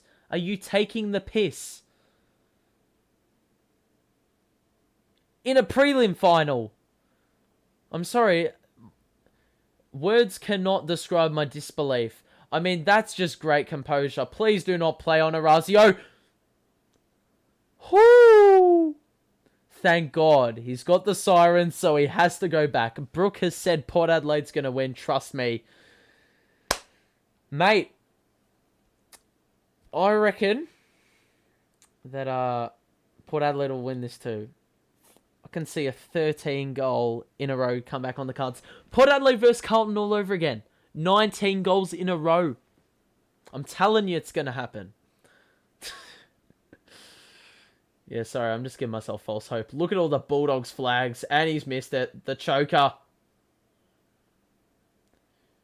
Should have bloody rested his hamstring. We're at the half, lads. We're at the half. And it is a 58-point margin. 80 points. Are you right? 80 points in a half of football. I'm sorry, I'm in disbelief. Sorry, let's just mute the stream for a second. I am in absolute disbelief. Have I said that? Have I said that at all? Have I said that at all?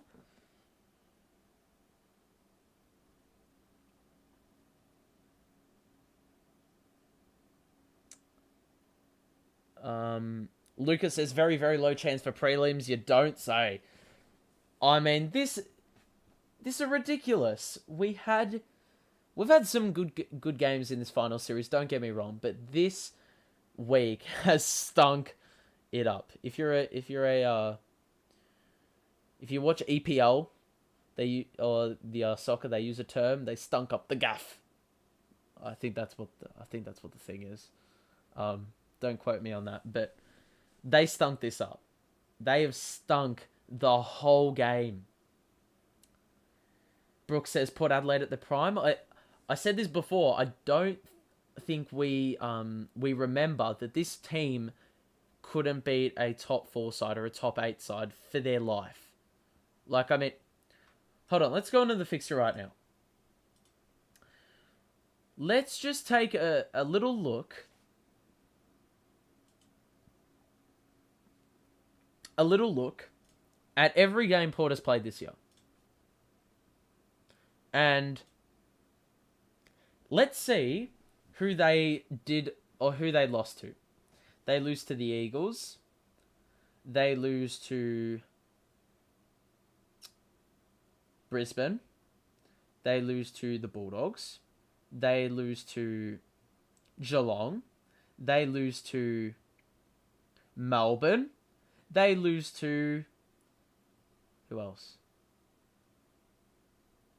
Yeah, that's who they lost to. Look at the teams in that. Melbourne, Bulldogs, Brisbane, Geelong. Where have all these sides finished?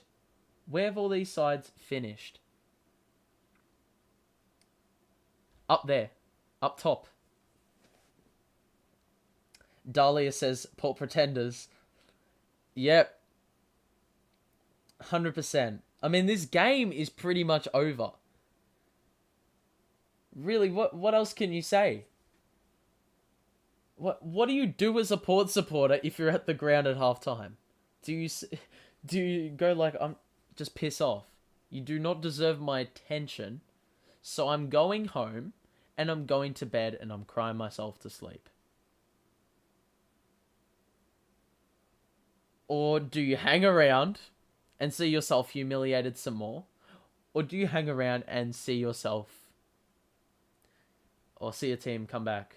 Brooke says I'd leave. I mean, I don't think, like, it's not within me to leave at halftime because I don't think I've ever done that. But I can clearly understand why if you wanted to leave. Seeker says she's donezo. I agree. May says it's not over. And I have to disagree with you on this one. Port has a record of second half thrillers. I mean, true, but mate, they've got to outscore them by 10 goals in a half of football. I mean, the Dogs did it, but I can't see the Dogs conceding 10 more goals than Port. It's just, if I use common sense, that's what it's telling me. Yeah, it's bad. It's really bad. Oh, mate, and it's the really bad thing about this is that it's the same shit that happened on repeat. Like, I could invest in a counter, like on the top right of my screen or the top left. I don't know which way I'm pointing. The left. For the amount of times that they concede goals at ground level. Yeah, it's embarrassing.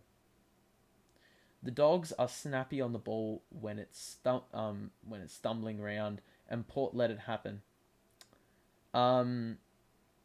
Yeah, it just hits the deck, and they don't know how to deal with it. It's pretty shit. It's pretty shit, to be honest. May says not what I was expecting. I made a very stupid call now. Well, you say that in hindsight.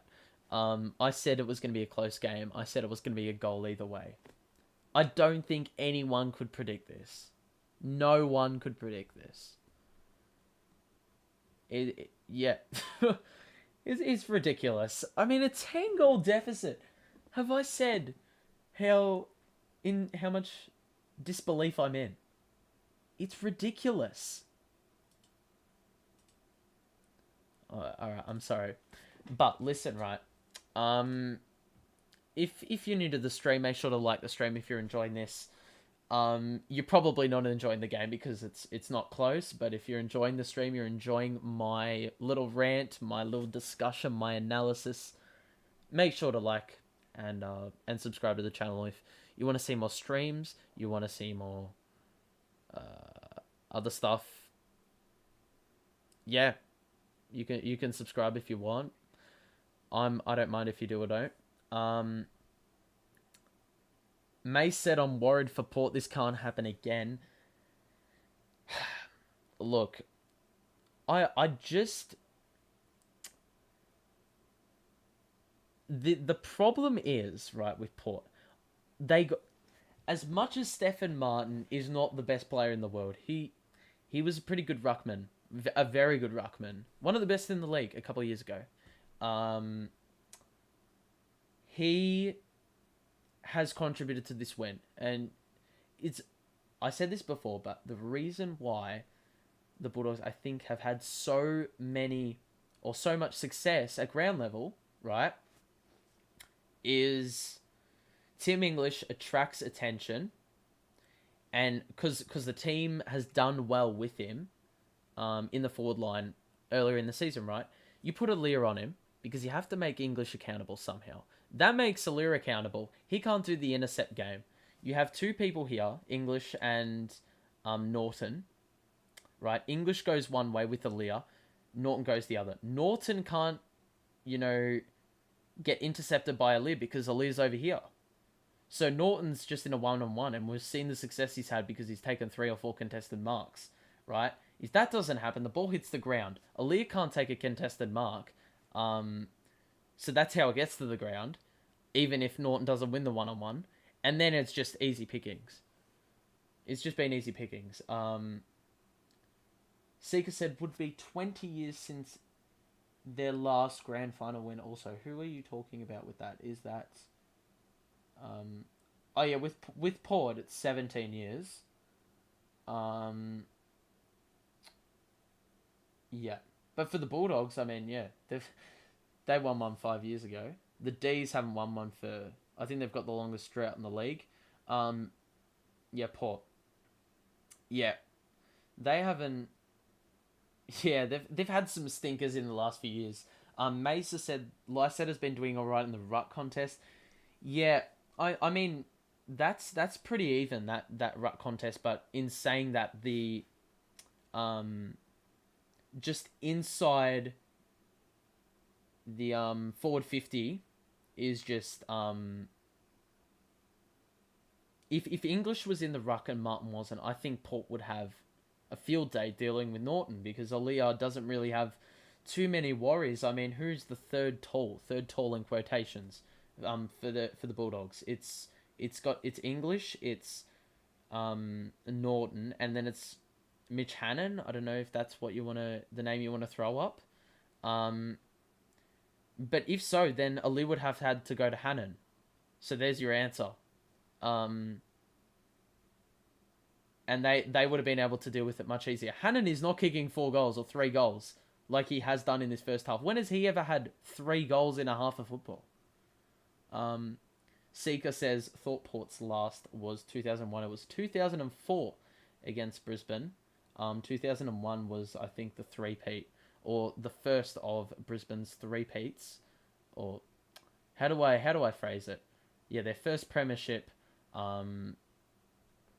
They won 01, 02, 03, I think.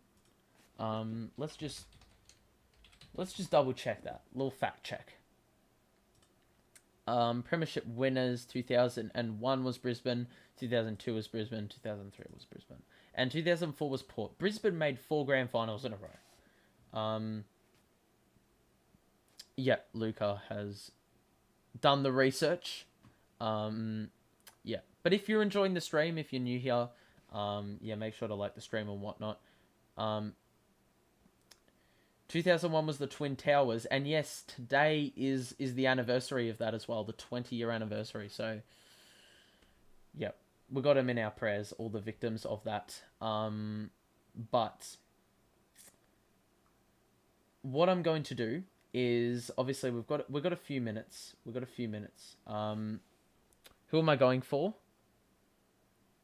Honestly, I feel like we're going to be in for a great game, guys. I think Port Adelaide are just going to come out of nowhere and absolutely take the world by storm.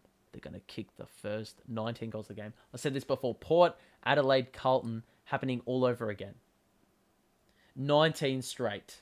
Port are going to win this game by 10 goals. Big call. Yeah. But what I'm going to do, right, is I did this last night. If you want to grab something to eat, have a drink or something like that, I'm going to put the stream on hold. I'm going to have a little breather, and then we'll be back for the second half and all that jazz. So yeah, just take a little break. Yeah, we've got a few minutes, so yeah. If you're wrong, you give me $250. Yeah, I think my $250 is safe, easily. Anyway, we're just gonna do a little break. So if you want to grab something to eat, toilet break, whatever the hell you want. I sound like a freaking teacher or something. But yeah, we'll be doing that. So yeah, we'll be right back in, like, I don't know, 3-4 minutes, 5 minutes, I don't know. Do what you want. But yeah, I'll be back in 5. So see you then.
And we're back. We're good. I've got a little cough lolly because my throat is dying at the moment. I don't know if this... Okay, the game has not started. Listen, this stream doesn't have to be all about football either. If you have questions about anything that's not footy related, go ahead and ask, because I do love to talk. So, yeah. But we're on 7 viewers right now. As we get ready for the second half. Last night we started off a bit slow, but we have peaked at 13 viewers, and there's been a couple of times we've gone up to 11, which is nice. Yeah. But if any of you are new in the stream, I don't know if you are, but make sure if you're enjoying it, just like it. That's about it, G. We've got a massive half ahead. A huge half ahead. You already know this one's going to come down to the wire.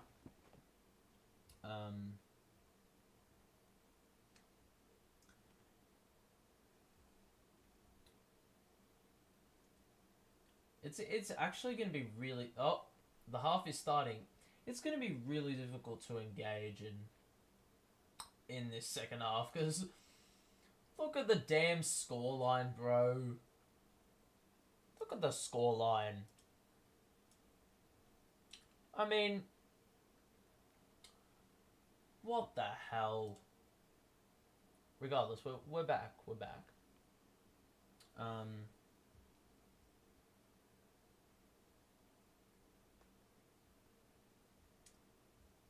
Just scrolling through the Instagram.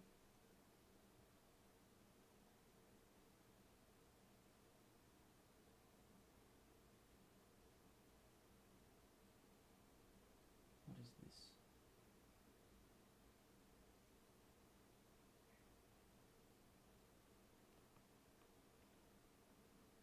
We'll be with you in a second. Hold on. Oh my god. Shooting stars meme. Love it.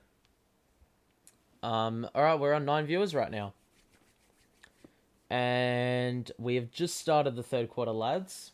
Anyone new to the stream, make sure to like it while you're at it.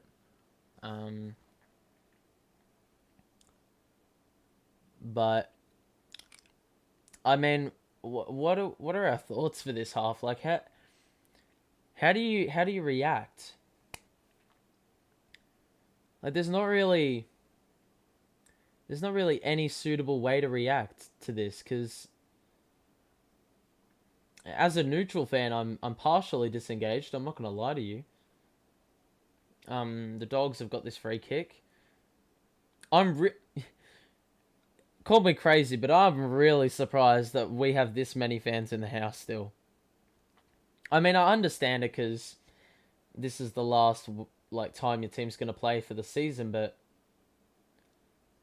look, they're just gonna have to play direct down the middle. Oh. Easton Wood is not loving that call. But oh, well, Dixon is just by himself. So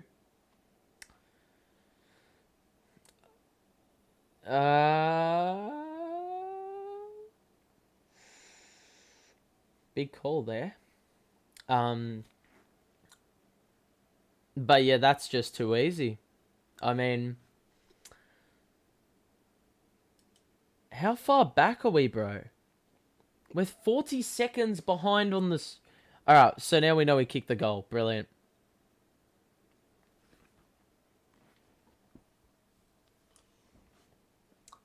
Talon, just... It ain't happening, Chief, unless they kick 5 more goals by the 10-minute mark. If they do a Melbourne third quarter,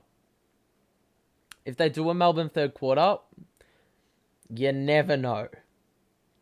The D's outscored the Cats by 49 in a quarter last night. So,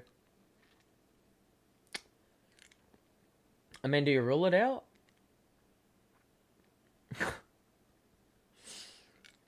But they need to kick 8 goals first, and they need to concede 0. That's a good tackle there by Jonas, though. Anyone new to the stream, welcome to the stream. Welcome to the channel. Share your thoughts in the chat about the game. Love to hear it. Because honestly, I'm clueless as to what to think of this, really. 2 very questionable games this weekend in terms of margin. I mean, Bailey Williams, I don't know what he was doing there. In no man's land, they've got an opportunity. That's not the kick. Rosie keeps it alive. Has not rocked up, and that is another awful kick. I'm sorry, he's done that twice tonight. Oh my god. 2 crucial chances there. He turned it over. Alright.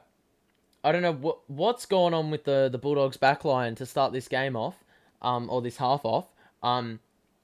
But Connor Rosie has done this twice. He's done this twice. Botched the ball when there's been 2 really good goal scoring opportunities. I mean, you could have kicked it to Boak, weigh it up, all you like. But Marshall's having a shot on goal now. We'll see how we go. And that is straight through the middle. They've kicked 2 goals in 4 minutes, guys. Comeback's on. I swear to God, if they actually come back, I'm just gonna... Mate, I'm gonna be finished. I'm gonna be finished with life. If this happens... Hopefully me saying that is reverse jinx that, so now nothing will happen.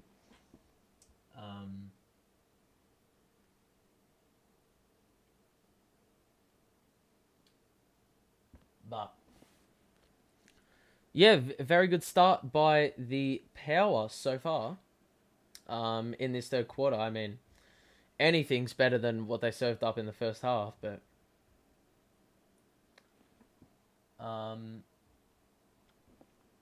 yeah. So we've started the quarter, obviously, yep, 2 goals. After the Dogs kicked 5 goals to 2 in the second quarter. They kicked 7 goals to how many in the first quarter? 7 goals to 1, I believe, or 8 goals to 1. Carl Amon takes off against the aging Jason Johannesson, and Zachy Butters out of Dixon. Very questionable kick, but you thought Laddams would outmark McRae. Didn't happen. Libba out, and we've got a bit of open space to deal with. 2-on-1 for the Power. They can go back inside the forward 50. They have woken up. That's not the kick. Oh my goodness. I mean, why am I getting gassed? It's 46 points, bro. But if there's any start the Power needed to start this third quarter, it's this. They had a couple chances to mark the ball off mismatches, and this was one opportunity. And they took this one. Hopefully he converts. Will he convert? That is the question. And he oh no. Yes, he does. That was quite close. Too close for comfort. But hey, they've already kicked the same amount of goals that they did in the first half. Nah, Hamish has said it correctly. You can't be convinced just yet. It's 12 goals to 6. And, yeah, I mean, 3 goals in the first 5 minutes of the half is ideal. It's ideal. It's got the Power crowd up and about. Oh, no. Yeah, I think it's touch. I don't know if, like, one frame Yeah, I think it. Yeah, it's a little twinge, like one of these. Yep. So basically, Port have been stitched up, and I take back everything I've said in the last 2 minutes. Yaroslav. I love that name. Says go dogs. Um, and mate, you have reason to be happy. You'd be loving life right now. The Port fans, as you can see on the screen, did not like that. Showing the bird to the umpires. Or I don't know who they were showing the bird to because real life has just owned them. But Aaron Norton, wonderful grab once again. I mean, he's just been brilliant. One of their, I mean, there's been a lot of good plays tonight for the Power, or not the Power. What am I talking about? The Dogs, but Norton's probably got to be up there with the best. He's taken, I reckon, 6 contested marks. Taylor has said the Port Adelaide fans are not happy, and I've already addressed that. But I mean, regardless, this is a good sign from Port. I mean, even if you don't win the game, obviously you're going to be livid because, well, you've lost the prelim. But in saying that, mate, Port Adelaide fans are just going to get feral at every call, whether it goes their way or not. Savage Jacko says, what happened? They got the point taken away. Yep. Score review said it was a touch behind. A little flick of the finger. It was just like this. Yeah. Just a little... I mean, very hard to tell in real time. You can probably pick it up in slow-mo. But... yeah. So... regardless, yeah, I think as a Port supporter, you're happy. I mean, even as I said, even if you lose... you know, you want to make the scoreboard respectable. How funny would it be if they lost by a goal? How funny. Yeah, Savage says, even though I go for Richmond, go the Dogs. Mate, I hate Richmond's guts, but look, yeah, I mean, a lot of people are going for the Dogs. A lot of Victorian supporters are going for the Dogs, and it makes sense. I don't really care who makes the grand final because I just love to see someone different. That isn't Geelong or your team, Richmond. Yeah, I love different grand finals every year. And I mean, I'd love to see Carlton make a grand final, but I'm gonna be like, I'm gonna have grey hair before that happens. Anyone new to the stream, if you're enjoying this, make sure to like the stream. And yeah. Watch my videos after this if you want. I don't know. Port Adelaide have really dominated this third quarter so far, and look, I reckon they probably should have another goal on the board. And I mean, they've been stiffed. They look a bit rattled, a little bit, but obviously you're less worried. Peter Laddams has lost his shoe, and they have allowed Laddams to retie it. That usually doesn't happen. My brother's not happy though. Yeah. I mean, there's got to be a lot of family rivalry as to who they want to win.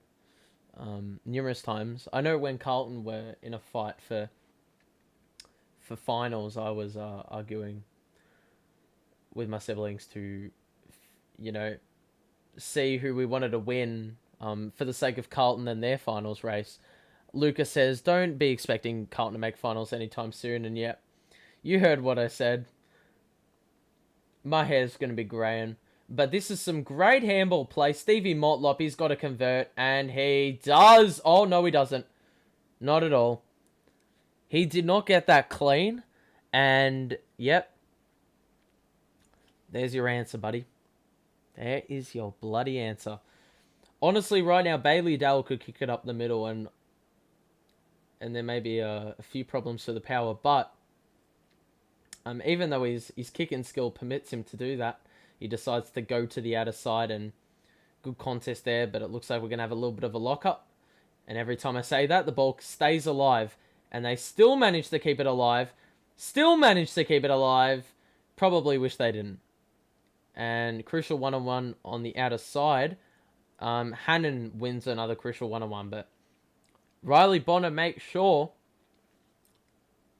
Also, it just makes great tackle. Oh, great tap by Gardner.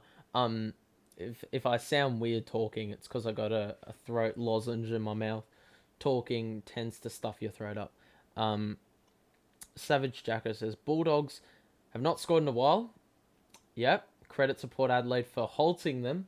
I mean, they kicked 7 or 8 in the first quarter, so they've stemmed the tide just a little bit. But in saying that, they're not doing enough.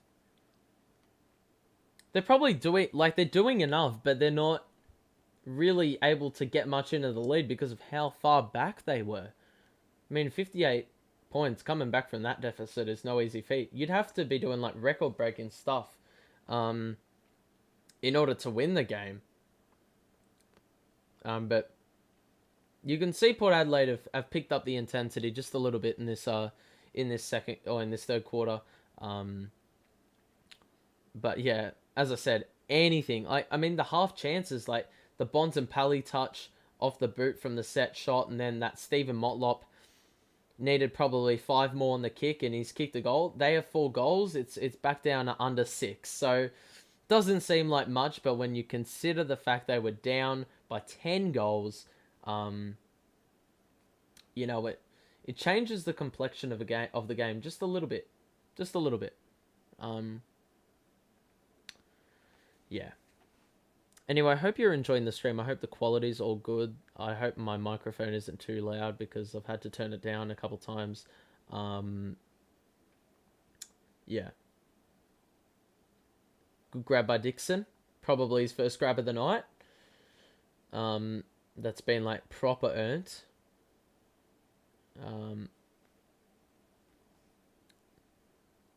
Act as if. Interesting username.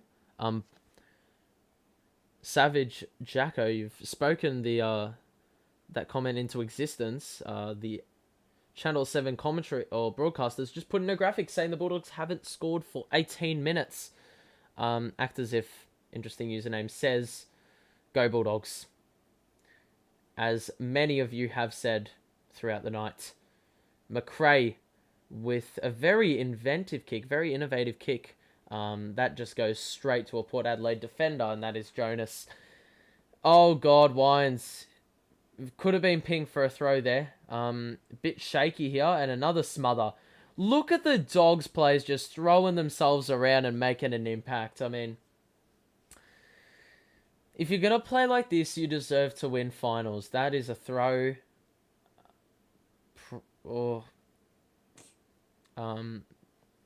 Yeah, but it's very clear that based on the performances of the two sides that have won or are winning comprehensively, they deserve to be in the grand final. The way they're playing. And, I mean,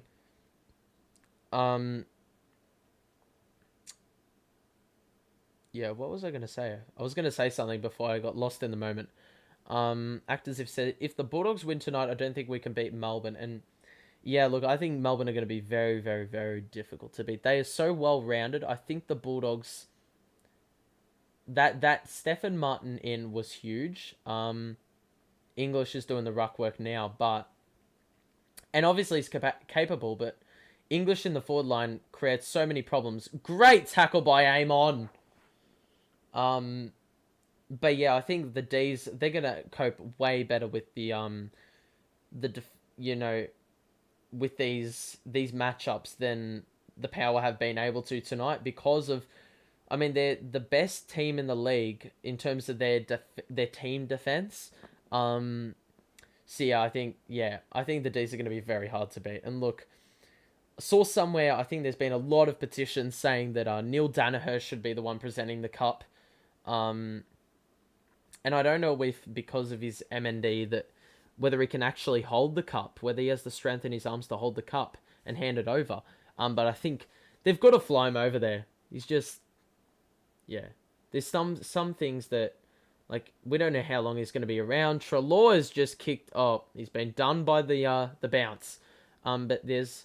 who knows how long he's going to be with us for. So, I think a moment like this, if the D's win the flag, they got to fly him over to Perth. Savage Jacko says... 2 or 3 weeks ago, I still cannot believe that Richmond at the last seconds... Richmond scored... Oh, yeah, the Hawthorn game. That was hectic. Didn't see that one coming at all. I think they were down by 5 goals at three-quarter time, or 4 goals with 5 minutes left, or something like that. And then they just came out of nowhere. Yeah, but Hawthorn, inexperienced side in that. 2 very inexperienced sides running out in that game. Bulldogs might get the L in the grand final. Yeah, we've discussed that. Can we see the screen on your camera? The screen and the camera are... I don't know what you mean by the screen and the camera. If you're saying, can we see the game? I'll get pinged for copyright or something, and I don't want to do that. I don't want to get a strike, and I don't even have... my channel's been up for 2 months. But yeah, my stream is also delayed, so you're getting a delayed reaction. Just chuck it on your TV. You'll be able to see the game. I'm sure it's available all around Australia. Are you streaming the grand final? Probably. I'd say so. Yeah, as I said in last night's stream, there's nothing for me to do down here in Victoria because we're all bloody in lockdown. So, no visitors, no nothing. Probably a barbecue or something, but yeah. I won't have much to do that day, so I'll probably be streaming it. And how many minutes left in the third? You've got that answer. So yeah. Houston has the ball on the outer side now. They're doing a bit of switch play now. They've got a couple players open. You've just got to hit the kick. But he sits it up to the top of the square and... Oh, what? No! Okay, how can you pay it? One is front spot.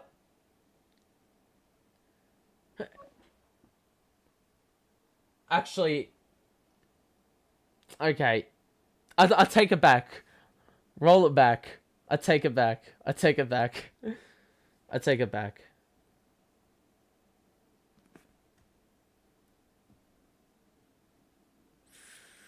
Point. We got a point there.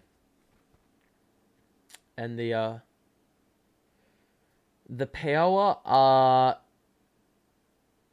Yeah, I think... they're saying it right now. They haven't dominated enough with their possession. We saw in the first quarter how much territory the Bulldogs had, and they were able to kick 6-7 goals in a quarter. The Power have only been able to kick 2. So they're down 44, and they need to kick at least 8 goals to win the game. They've kicked 5 for the match. So yeah, good luck winning the game, mate. Good luck winning the game. The Dogs have won the ground ball here, but Port Adelaide with a good smother. They've lifted the work rate. They've lifted pretty much everything. But they haven't been able to capitalise at all. And Todd Marshall looks to be down with a hammy. I don't know who the sub is for the Power. Let me know about that one. It's probably Power Pepper, am I right? Burton with the nice move through traffic, and we've got a one-on-one ahead of the ball, and Bailey Williams, what a grab. Has he booted that forward? And I don't know why Port fans are getting upset. That is a clear-cut mark. What are you trying to debate? That's going to be in the back. Oh, gee. This is so jokes. Oh. Mate, look, I understand some things that you can have a sook about, but that is not one. Look at the mark. What are you complaining for? The fact he dropped it after he held it for 3 seconds.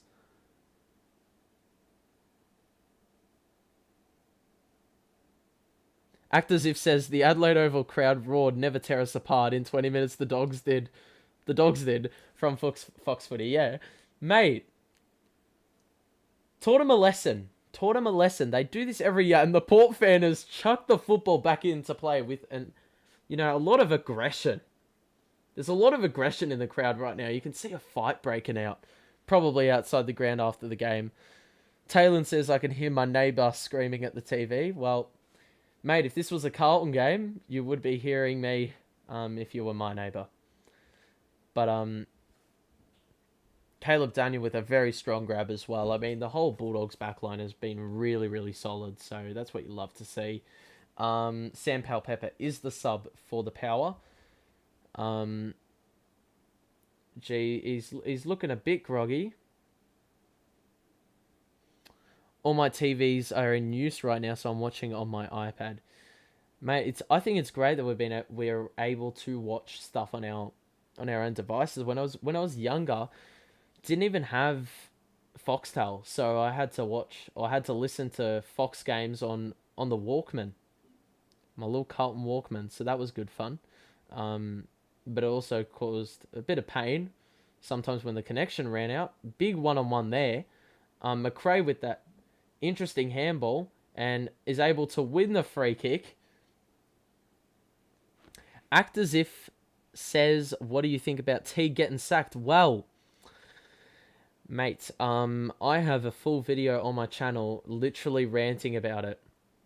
So if you want to go have a look at that after the stream, you can do that. I'll sum it up here for you. Yeah, look, all right. First and foremost, great grab by Shaki. Let's talk about the game at hand for a second. But with T getting sacked, look, I think look, it makes sense if we had a decent backup plan. We don't have a decent backup plan, right? That's an awful kick by Shaki. Oh, Rourke Smith nearly out of nowhere, and Hannon with the poach goal. But yeah, look, with the T getting sacked, our plan was either Clarkson or Ross. Those haven't happened, and now we don't know what we're doing. Apparently, according to Caroline Wilson, I mean, it's Caroline Wilson, but she said Carlton asked Collingwood for advice, which is just really shit if true. Means our club's in a shambles, basically. But look, my opinion is that we got rid of Teague too early. He had 1 year left on his contract. Clarkson doesn't want to coach until 2023, wants the year off. So naturally, you'd think you'd keep Teague and get rid of him in 2022 if the season's trash, right? Great goal by Shaki as well. Naturally, you'd think we'd get rid of Teague after that season if it was a failure, right?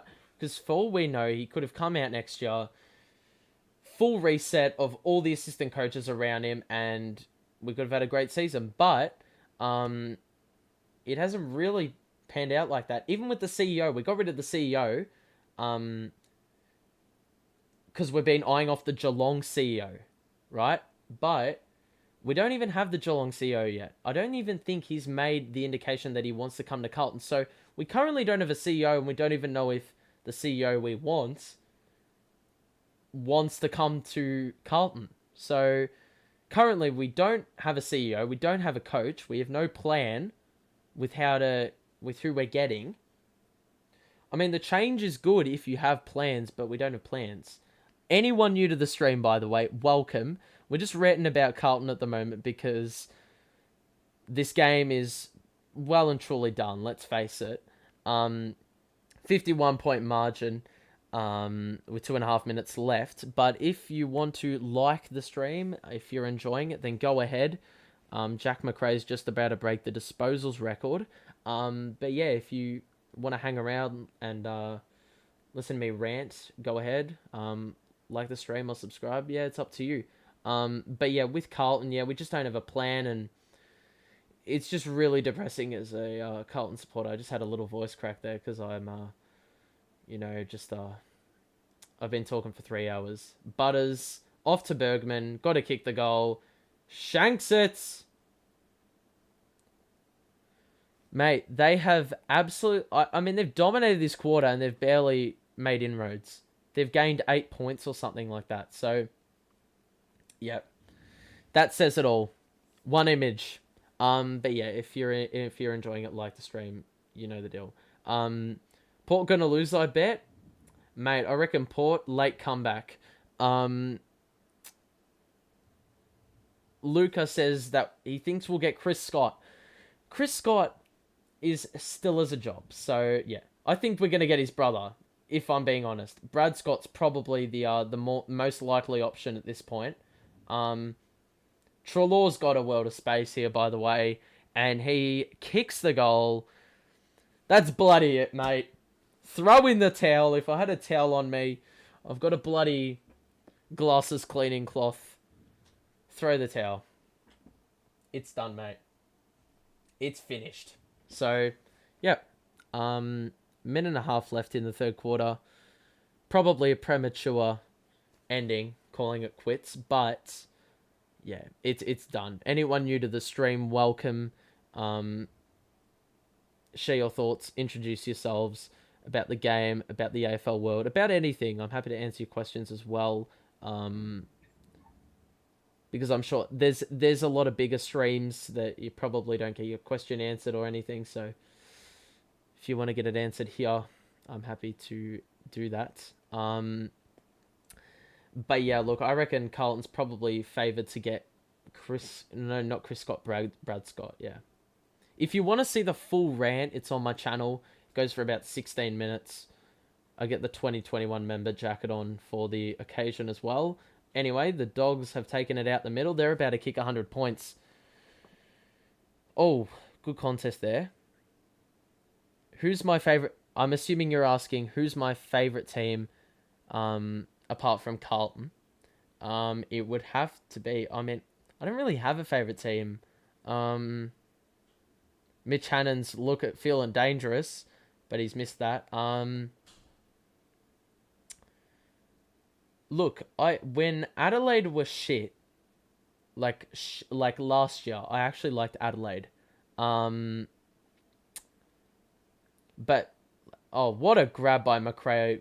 Far out. That is nuts.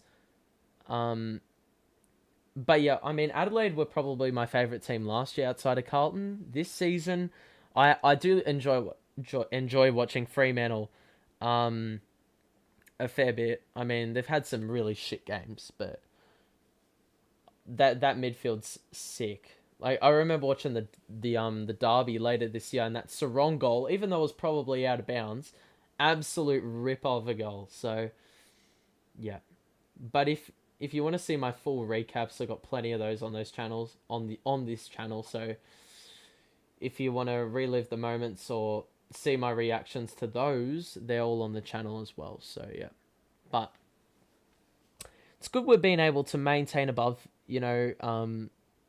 10 viewers for a bit of time now. So if you're new to the stream, welcome. Happy you're here. And Shaki with the mitts to pluck that grab and take a shot on goal.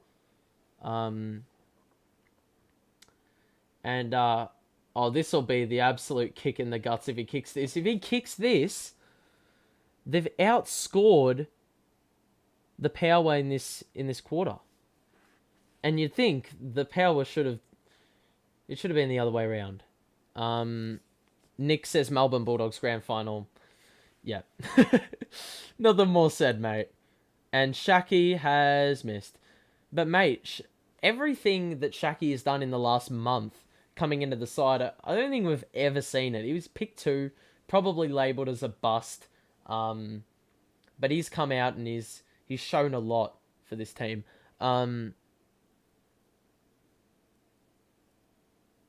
So, yeah.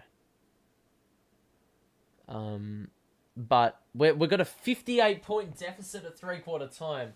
Absolutely mental. I mean, I didn't think this was going to be... It was going to be this big a difference at 3/4 time. Who did I think was going to be in the grand final? In my predictions or in my recap, I think I said it in my week 2 finals predictions. I said, actually no, I cut it out in editing. I said, Melbourne Port would be the eventual grand final.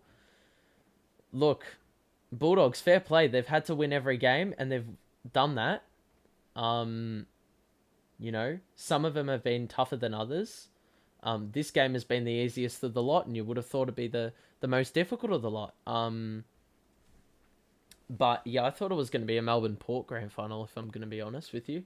And then probably Melbourne going to be the premiers. But I thought Port had learnt. But obviously not. And it's disappointing if you're a Port fan, because this gives me very similar vibes to Brisbane. Brisbane have had the opportunity. Yeah, Brisbane have had the opportunities as well in recent years, but they haven't taken it. And it's the same here with Port. Melbourne and GWS for the grand final. Gee, a fair bit of optimism for GWS. They did look pretty good going into the final series, but their team wasn't good enough. They had too many players out. Losing Toby Green was a kick to the guts as well. That would have been really key. Based on what Geelong dished up, you probably thought that GWS could have shown a bit better than Geelong last night. They've shown an upset in the past. With Geelong, so they're probably more capable. But we're at 3/4 time. Winding down. After this game, we've only got one more game in the AFL season, and that'll be in 2 weeks. So, plan is today's the 11th. We'll plan to get a video out probably on the 20th. On the 20th. That'll be when I do my final predictions video. I don't think I'll do a recap for this weekend, because we're sort of done it through the live stream. And yeah, then I'll be doing some other videos throughout the week. We've got an EPL and an NBA video planned for Monday and Thursday. So the week, yeah, we've got a week off. So I don't think we'll have too much football content until the 20th, which is in 9 days' time. So yeah. My 2020 prediction was Richmond-Brisbane. And who did Brisbane play? I think Brisbane played Richmond in the 2020 prelim or something, which would have meant it'd be impossible for... No, Brisbane played Geelong, and Brisbane lost convincingly. So that's 3 years in a row that Brisbane have been bundled out. Not in the first week of the finals, but... yeah. Did they lose? They beat Richmond in the first week of finals. Port beat Geelong in the first week. And in the prelim, they lost by a goal to Richmond. So, yeah, Port have stuffed this one up big time. Nick says, I predicted Geelong to win the final. If you're talking about this season, I'm not going to lie, I was never convinced that Geelong were going to win. Simply because they've been lacking for like the last month. They were lacking for the last month. So yeah, they never were producing their best footy, and they didn't really do it all year. There was a game I watched that was just horrible. I think it was Geelong versus North Melbourne down at Blunston, and that was atrocious. The Cats won kicking 62 points. Like, if North were a better side, they're winning that. In a couple of years' time, they're winning that. Even the game that we played against Geelong, we kicked 1-13 at 1 point. And we should have been in front. But, yeah. They got like 16 wins this season, but they should not have ended up with that. Like, it's just ridiculous.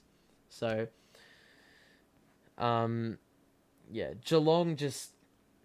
yeah, they've got to do a reset, and I don't know when people are gonna figure out what time that, like, what time is suitable for that. But oh, it looks like we have Pal Pepper in for Marshall as well. That's not gonna make any difference, obviously. But in saying that, yeah, the what game is it? What was I talking about before? Yeah, Geelong. I don't know when the right time is for a rebuild for them. Cosmic Mate has joined the show. Welcome to the show. And he said, "Go the Dogs." And mate, you can cheer as much as you like because this one's in the books. This one is done. Dogs and D's next week at Optus, or in 2 weeks, and it looks like all the fans are flocking to shelter as it's starting to piss down. Look, you might as well go home at this point because what is there to see, really? Yeah, this is going to be a really disgusting quarter. Except, I mean, he just came in. Anthony Scott. What? Mate, okay, well, there you go. Well, there you go. He's been in for not even 1 minute, and he's already scored. Story of the day. Yeah, story of the day. This has happened I reckon for 10 of their 15 goals. I think that's what's happened. And a lot of their goals like that happened to the same end. Just, you can see the replay here. Bergman somehow hasn't taken the mark, and then just the crumbing presence. Do you think the grand final is going to be any good? Well, I said that about this game, and look what happened. So I'm hoping it is. I'm hoping it's going to be, a tight one, and I'm hoping there's going to be a great crowd for it. But yeah, look, it could easily end up like this. I don't think it will, though. I think they're two good sides going head-to-head. I don't think they're going to roll over. Alex Keith, I don't know if he's out for the season, because he was out for tonight. So, yeah. Yep, so he was out for the game. Yeah, it looks like the crowd's got noticeably emptier, as you'd understand. I'm losing my voice.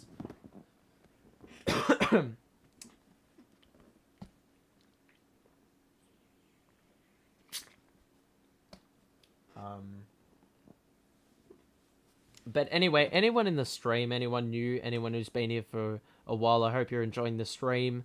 If you haven't hit a like, do it if you want. But yeah. Been a great stream. Been a great 2 nights, by the way, because I hadn't done a stream before. That is easily high. Hadn't done a stream before, but I'm happy that some people have rocked up. We've had a fair few people rock up. Considerably more than I expected. So, yeah, Vandermeer is out of the game. Yeah. But we've got 6 viewers in the stream right now. It's obviously more than 0, and I didn't expect many. But this has probably exceeded my expectations. So, thanks for that, all y'all.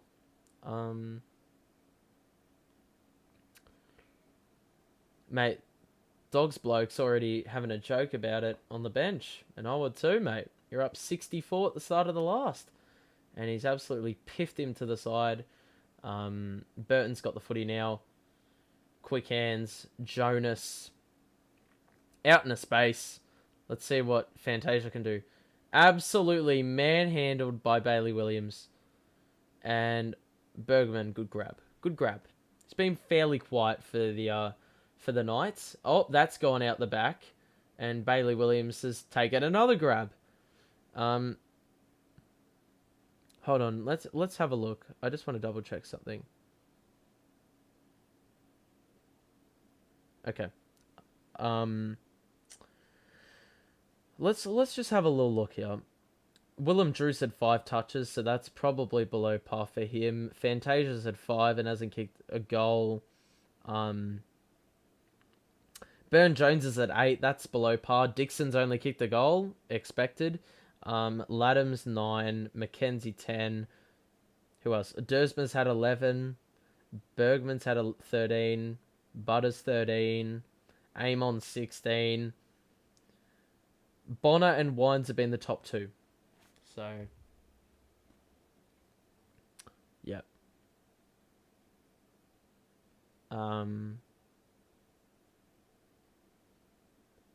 Probable deliberate there.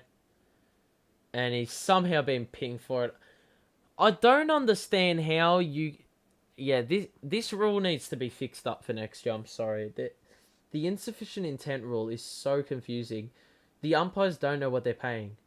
Bergman's got another grab here. Very good grab. Amazing how this is his first season. They just pointed that out. It's his first season. Amazing. Hunt out to Daniel, to Trelaw. Little sidestep, pretty much toying with them at this point. The Bont, easy grab. You might as well go back and, as casual as you like, kick the goal, because why not? He's a bit more unselfish, and they'll live with that. Locked in the pocket for a nice little throw-in. Yeah. But, been a great stream tonight, by the way. Anyone new to the channel, you can just have a look, to see what I do, but I just love to talk footy. So if you have any thoughts on the game, go ahead. Oh, whoo! Rosie got up, but that's probably their only highlight of the night. Trav Boak, the old man, picks it up, goes for a little run, assesses his options, stuffs it up, hands it off. It's okay. Motlop has butchered the kick. Awful kick. Awful. I mean, for next season, I mean, we said earlier in the stream about the article that they put on the AFL website about the Power being 562 games younger, but players like Stevie Motlop can't be in the side if this happens next year. They can't. There's probably a more deserving name there, I reckon. I mean, if Georgiades is fit, who do you drop?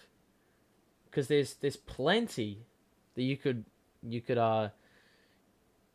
get rid of and omit for this week. If you rolled it back 3 hours, and Travis Boak is absolutely spent and just drops like a dead horse. But Bevo, I mean, last time they made a grand final as underdogs, serious winners. I mean, that was an eternity ago. I mean, Tom Boyd was running out for the Bulldogs. You heard that name in a while? That is a nuts kick, though, by Josh Dunkley. Bailey Smith, I mean, probably thinks, oh my god, holy shit!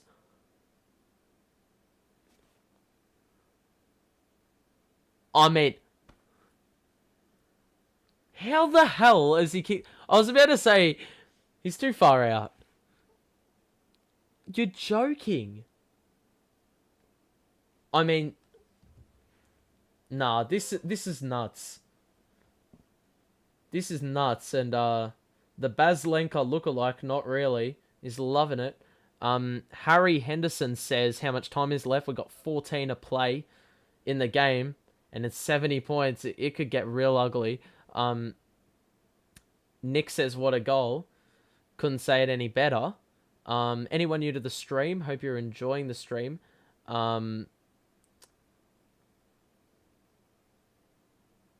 Make sure to like it if you're enjoying it. How do I know? Says Savage Jacko. It's on my screen, mate.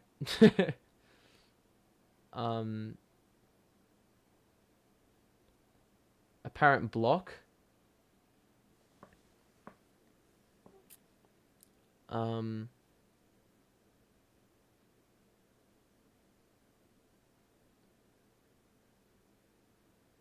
Yeah, if you're enjoying the stream, make sure to like the stream. And subscribe to the show if you love sports. I mean, yeah, won't be doing too much AFL content in the upcoming months, obviously, because there'll be a big break for a few months, but we'll be back at it for next year. Probably gonna get on the Carlton Watchalong idea, and you'll probably witness my Carlton rage, but that's okay. And then we'll probably do the same as last year. You know what I'm saying? But we've had 588 playbacks. Fun fact, for this stream tonight. So thank you very much. For everyone that's tuned in, for the people in the stream right now, I hope you're enjoying the show. Bergman has the football right now. Long kick down the line. Motlop, good grab. Wanted to take off, then realised he'd get tackled. Great kick to Dixon. And the sting is out of the game. Harry Henderson just says, did the Dogs win? Well, did they win is an understatement. They haven't won yet, but they are up a fat 70 points with 12 minutes left. So, not ideal. Not ideal at all. But, yeah. Anyway, Dixon will be having this shot on goal, and he has not kicked that because he is a fraud. Pow Pepper just runs into Boak, and we are out of play. I'm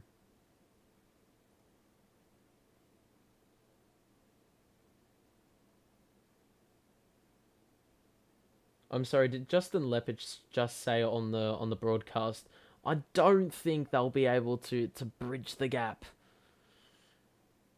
Well, no shit, mate. They're up 70. There's 12 minutes to play. I hate when commentators do that. Just call it quits. They can't win the game. Unless you want to take the piss. Which it's very clear you're not. Just shush. Shh. Anyway. We're back. Downfield free kick. Downfield free to Port Adelaide. Harry Henderson says, who do you think is going to win the grand final? Melbourne. Has to be. It's got to be Melbourne for me, yep. It's gonna be awfully tough.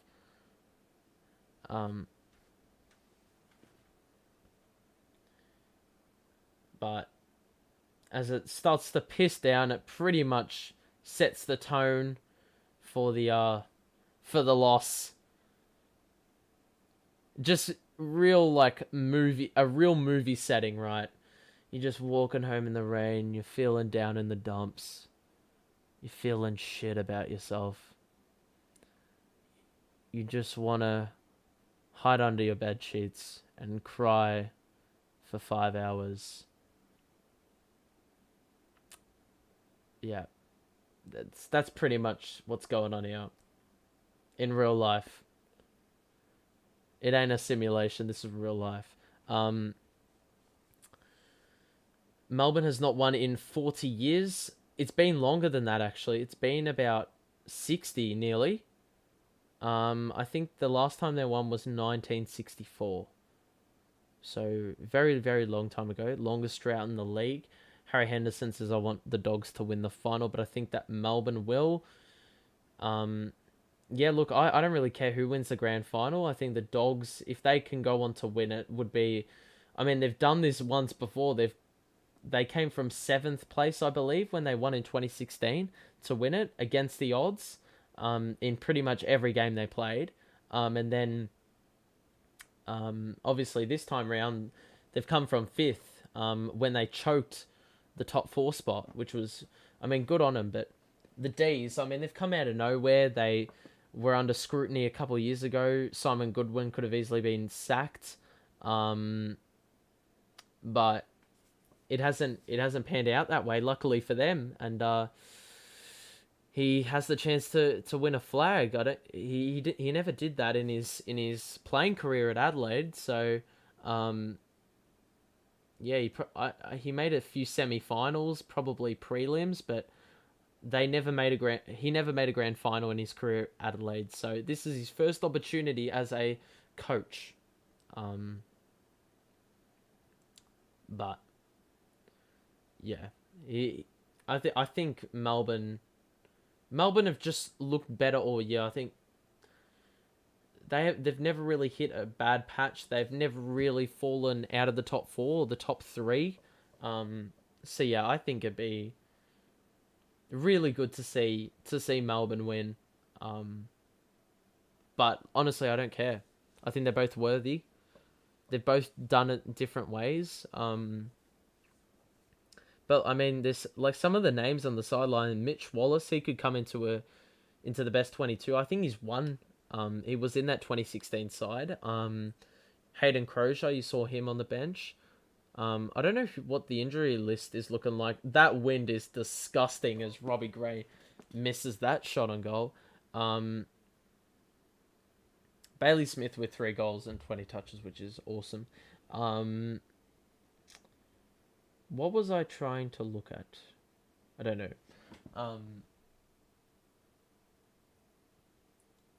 But Stephen May says he's fine for the grand final next week, so that's going to be huge.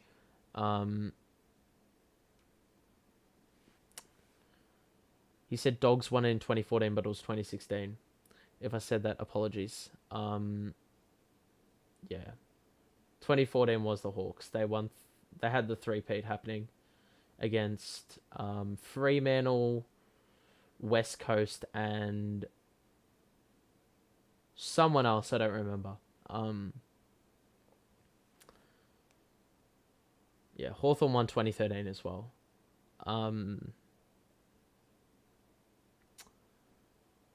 But yeah. Anyone new to the stream, by the way, I hope you're enjoying this little discussion.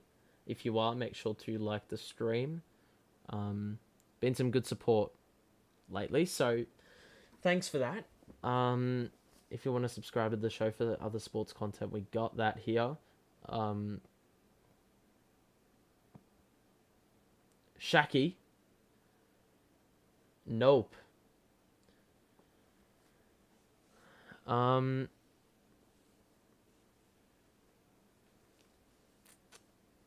Harry's talking a little bit about how Paul Hawthorn did. They looked very good in the latter half of the season, very competitive. I mean, they let themselves down in the last game of the year against Richmond, but good win. I mean, that was a great game, but they've had some good wins in there. Who do they beat? They beat some good teams. Brisbane is the first team that comes to mind. They also beat the team that's winning tonight, the Bulldogs. So, and they also drew to the D's. Get that, Hawthorn didn't lose to the 2 grand finalists. There you go. That's something for you. Yeah, but this one is just it's all over Red Rover. If you have any questions about the game tonight, the stream, anything along those lines, go ahead. Because why not? It doesn't have to be footy related because let's face it, the sting is very much out of this game as Norton takes another grab. The only reason you're watching this Port game at this point is because this is the last time you'll see him this year for 5 months. But yeah, Norton has probably taken his 6th pack mark of the game. We've got 13 people in the stream right now. It's hung around that for a bit of time, and Norton's hit the post. Couldn't be any more on target for a behind. Can I do a dance? No. I'm no fun at parties. Um, Taylor says, how's the quarantine treating you? It's yeah, it's pretty boring. Let's face it. You can't go out, see people. Um, yeah, really. I I play footy. Um, but the I wasn't able to finish the season off there either. Very interrupted season, which sucks. So we'll see if we'll be able to um, what's the word? Yeah, I'm hoping next year we'll be able to get a full season under the belt, possibly. That's if I play. Um, Nick says hello, welcome to the stream. I can see you are, if I'm not mistaken, a Man City supporter. So you guys, who do you have this week? Man City have. I don't know who they have, but apparently they're not like they've got a few problems, a few players injured, so that could be interesting. Goalkeepers out, I believe. Um, where am I in Australia? Victoria. Um, Savage wants me to wave, so hello. Taylor says I can't even leave my house. My mum was exposed to the virus. Yeah, that's the problem. Once someone in your family gets exposed to it, mate, all hell breaks loose. You cannot leave the damn house, and you're stuck in there for 2 weeks. You can't even, mate. You can't even like walk. You can't get exercise. The only exercise you get is in your backyard. So that's why you get the jab, lads. Got it today. But yeah, it really stinks. What can you do? But hey, plenty of time to view sport, and that's about it, really. Yeah, the game has just opened up now. There's plenty of space to run into. Everyone's gassed. It looks like we're gonna get another goal. Bailey Smith for 4. Oh my god. I mean, first we had Max Gorn with 5 last night, and then we've got Bailey Smith kicking. Did he just do the Mallow celebration? I'm sorry. I'm sorry. Did he just do the Carmelo Anthony celebration? You did the D-Lo celebration last week. You're doing the Mallow celebration now. That ain't the place, mate. It's 7. You're up 70 points. You could have done this when the game was in the balance. Yeah. So, yeah. You could see that coming. Gorm with 5 last night. Bailey Smith is 7 in 2 games, which is just ridiculous. I don't know if he kicked any games in the Essendon match. Don't remember, but that was Cody Waitman's game, that one. So yeah, we don't discredit Cody Waitman. Got a lot of abuse in that from that game though. But I mean, what are your thoughts on the Power, their season, their performance tonight? I mean, their performance tonight's pretty obvious, but any thoughts? Go on, put them in the chat. We'll discuss them. We also have a little bit of a post game as well, so we will be discussing the game and yeah, anything along those lines. Yeah. Yeah, this. I mean, it's not embarrassing, but it's just uncalled for, really. If you're enjoying the stream, make sure to like the stream. Yeah. Show a bit of support. We've had plenty of support though, so thanks for all the support that you guys have shown in the last 2 days. But yeah, we'll be doing a little post game afterwards, so make sure you hang around for that. We'll have a little discussion. Harry Henderson says, "What's your team in AFL?" It's Carlton, mate. All Carlton. Yeah. So, yeah. This has just been an absolute shellacking. 17-14, man.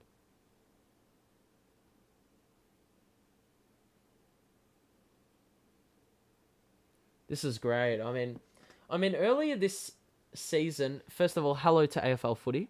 Welcome to the stream. we're doing a little post game, so make sure you hang around for that.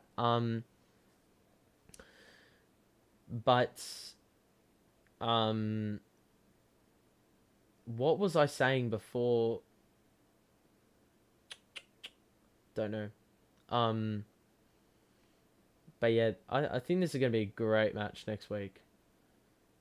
It's a shame we won't be able to see it like grand final week in its fullest form, with fans roaming the streets and the footy parade and the footy festival all in the build up. Um, but I'm sure I'm sure we'll have something similar to that replicated in WA. You'll see it around the streets if you live in WA, but you won't see the parade because that's cancelled, I believe. So, bit of a shame that's the case. But yeah, we've got 2.5 minutes left in the game. Post your thoughts on the game in the chat. We'll discuss them. Anything you think about the game? Yeah.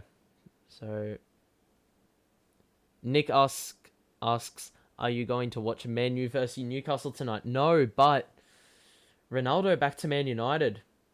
It's gonna be great. I mean, yeah, I reckon. I mean, I saw a prediction that Ronaldo will get a brace tonight. If you don't know what a brace is, 2 goals. But it's just gonna be sick to see him in the Premier League. In my life, I haven't seen him in my time of following the EPL, I haven't seen Ronaldo in the Premier League. So this is gonna be really exciting to see. And Newcastle just stink. So United are gonna get the victory, probably 2-3-0. 4-0 maybe. But I go for Everton. So we're not doing watch-alongs, but in saying that, we will because they start at 2 a.m. or 5 a.m. or 12 p.m. and I got to be quiet, but we do recaps of that stuff. So if that interests you, tune in for that. Yeah. But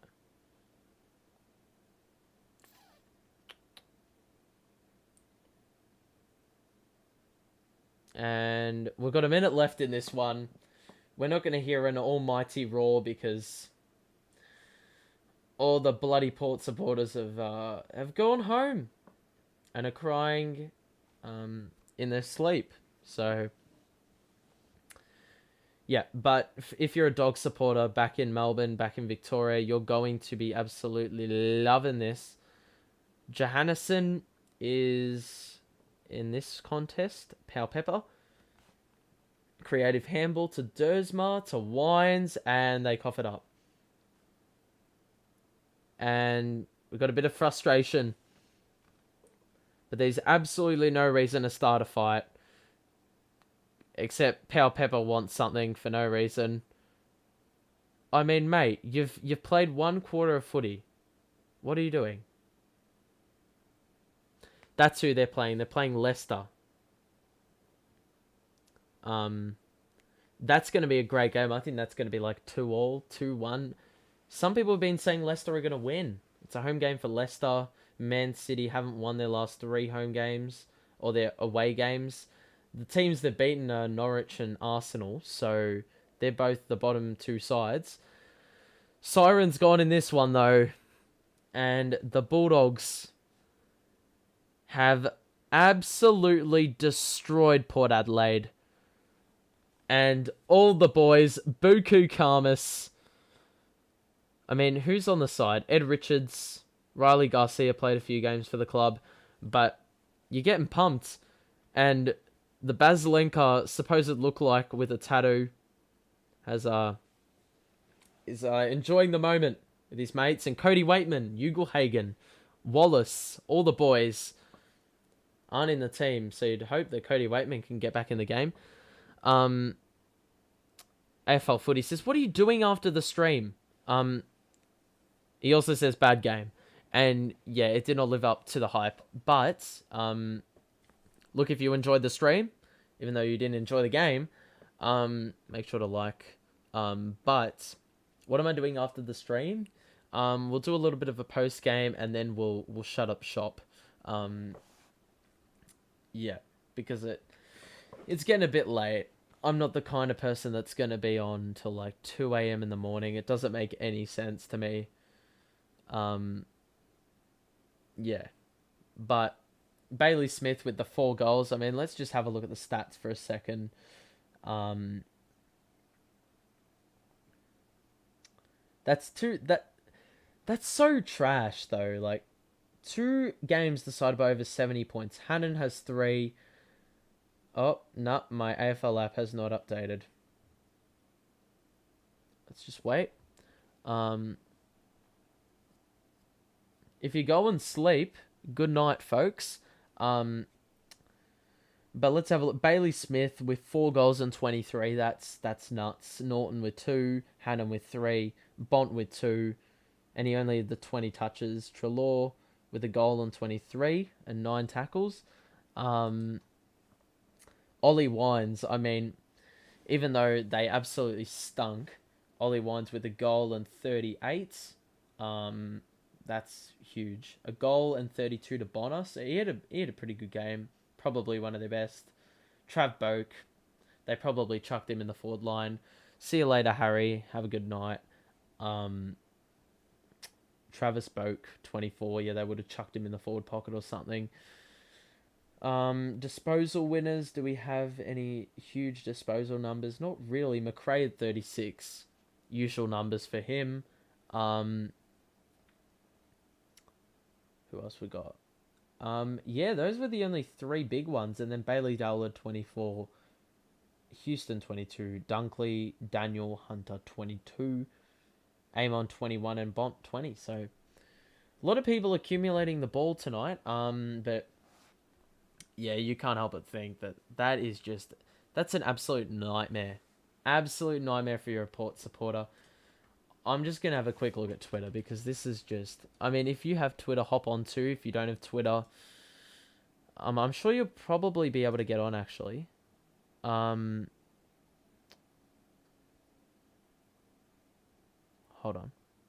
on. Why is... Okay. Luke Darcy is trending. Oh, I just clocked that Luke Darcy was commentating tonight. How has he gotten Bulldogs games? I don't understand. Yeah, look, last night we had a brilliant night in terms of commentary. That was great, but we got Luke Darcy tonight. Amazing how we didn't get BT this week, which means we're getting him next week, sadly, or in 2 weeks. For those who are heading off, if you are heading off, we will be probably live streaming this in 2 weeks. Before that, we'll be doing predictions on Monday. I believe it's the 20th of September. Those will be our next 2 AFL tings. But if we just search hashtag AFL Power Bulldogs, let's just have a quick look. And you can see a lot of... Wait, is it Power Bulldogs? No, Power Dogs. Hashtag Power AFL Power Dogs. All Victorian Grand Final 2 years in a row without games played in Melbourne. Never want to hear Vic bias as an excuse ever again. That is... Yeah, that's fair enough. I don't understand why there's such an argument about Vic bias. Just... Seriously, it just sounds like a really WA or South Australia thing to say. Nick says, who is your favourite AFL commentators? That's a great question. I'd have to say Anthony Hudson. He's been involved in a lot of good calls over the years. And then he's probably my number one. Dwayne Russell is good at times, but he uses a lot of basketball cliches, which is really annoying. So, yeah, there's that. But he's not bad. I do like the special comments guys. Nick Rewalt, Dunstall, Jonathan Brown, they're all pretty good. But have you noticed that everyone I'm saying is on Fox Footy? There's some stinkers on Channel 7. Like, There's a couple of good ones. I think Daisy Pearce is like, she's decent. You feel sorry for her when she's always bloody correcting BT and all these guys that don't have any clue what they're talking about. What else we got? Someone's just said in on Twitter, Chris Scott to Carlton, Hinkley to Geelong, no one to Port. What? Yeah, that is probably 0.1% chance of that happening. I really don't want to wait 2 weeks for this grand final. Same. I didn't even realize until last night that that was the case. I think it's just going to be I don't know why it's got, like, I thought, you know, I don't even know why I thought that it was happening next week. I think I just lost track of time, what time of the year we're in, because, yeah, we haven't even made it through to halfway, of September. But what else we got? We've got a lot of happy Bulldogs fans. People saying Kenny doesn't have a plan B or C. So that's, yep. Some people saying that he'll go to Carlton, Ken Hinkley. But what? So we can have a bit more mediocrity. Is that what we want? What else we got here? Few excuses for Port tonight. Not sure how they come back from 2 home prelim losses in a row. Yeah, and I mean everything that you could point towards being a positive for them has just no, it's not happened. So yeah, yeah. If there was any opportunity for them to win, now was the time, and they didn't do it. They didn't wake up. They weren't here. Yeah, they just simply didn't rock up to the game. It's as simple as that. Surely all of Victoria except dog supporters are on the Melbourne bandwagon. I mean, I can probably agree with that. I'm going for the D's. There's a gif of Luke Darcy dancing with dogs mascots. Oh my god. What else we got? There's a lot of good stuff here. And now we wait for 2 weeks to see if Melbourne decides to actually do something about Libba. The past fortnight has been a masterclass in how not to approach a match against the Dogs. And look, I think that's a bit harsh on Brisbane. But because, yeah, like, they had the game in the bag and then it was gone. Libba had a good influence earlier on in the game, though, because he, I think, kicked 2 snap goals. I think he kicked their first 2 goals last week. So, yeah, you want to shut them down. Just a lot of stuff calling for Hinkley's head and a deplorable performance. Interesting.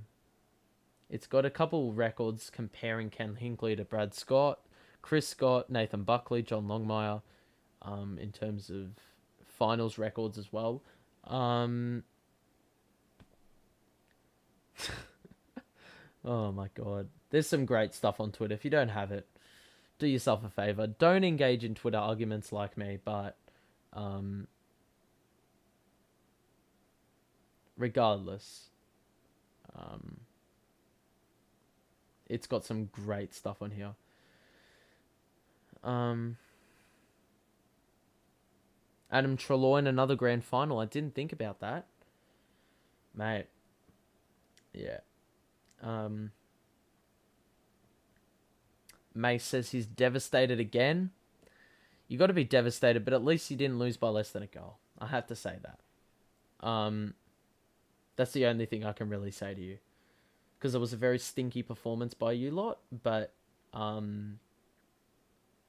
you know, what can you really say? Do you keep Hinkley? What do you do? Because this has happened time and time again. I don't want to jump to conclusions, but if you're a Port supporter, you sort of know what's going on. What else? We got 2 weeks of comparing Bailey Smith to Dusty. You can just see it happening. You can definitely see the 7 AFL posts are going to go mental for the next 2 weeks. What else we got? not too much. But yeah, I mean, if you want me to do this this little Twitter thing where I just go through Twitter and dissect what people are saying, then let me know if you enjoy that. Um, Taylor says my prediction was flawed. Damn right, mate. Wasn't even close. Um, what else we got here? David Kosh, he's he's going to be depressed on sunrise tomorrow morning. Oh wait, it's the weekend, so we'll have to wait till Monday to see that priceless reaction. Um, what else we got here? How many goals did and possessions did Motlop and Fantasia each get? And it's got an image of Ken Hinkley with the big fat zero. Big fat zero. Um, what else we got? Two very important wins we needed in 2 years. Losers to... Wait. Two very important wins we needed in 2 years. Losses. Yeah. It's tough. I mean, I obviously don't understand. Because... You know, I'm a Carlton supporter, so when the hell did we make finals and when the hell did we lose like a final that actually mattered, you know? um what else we got? um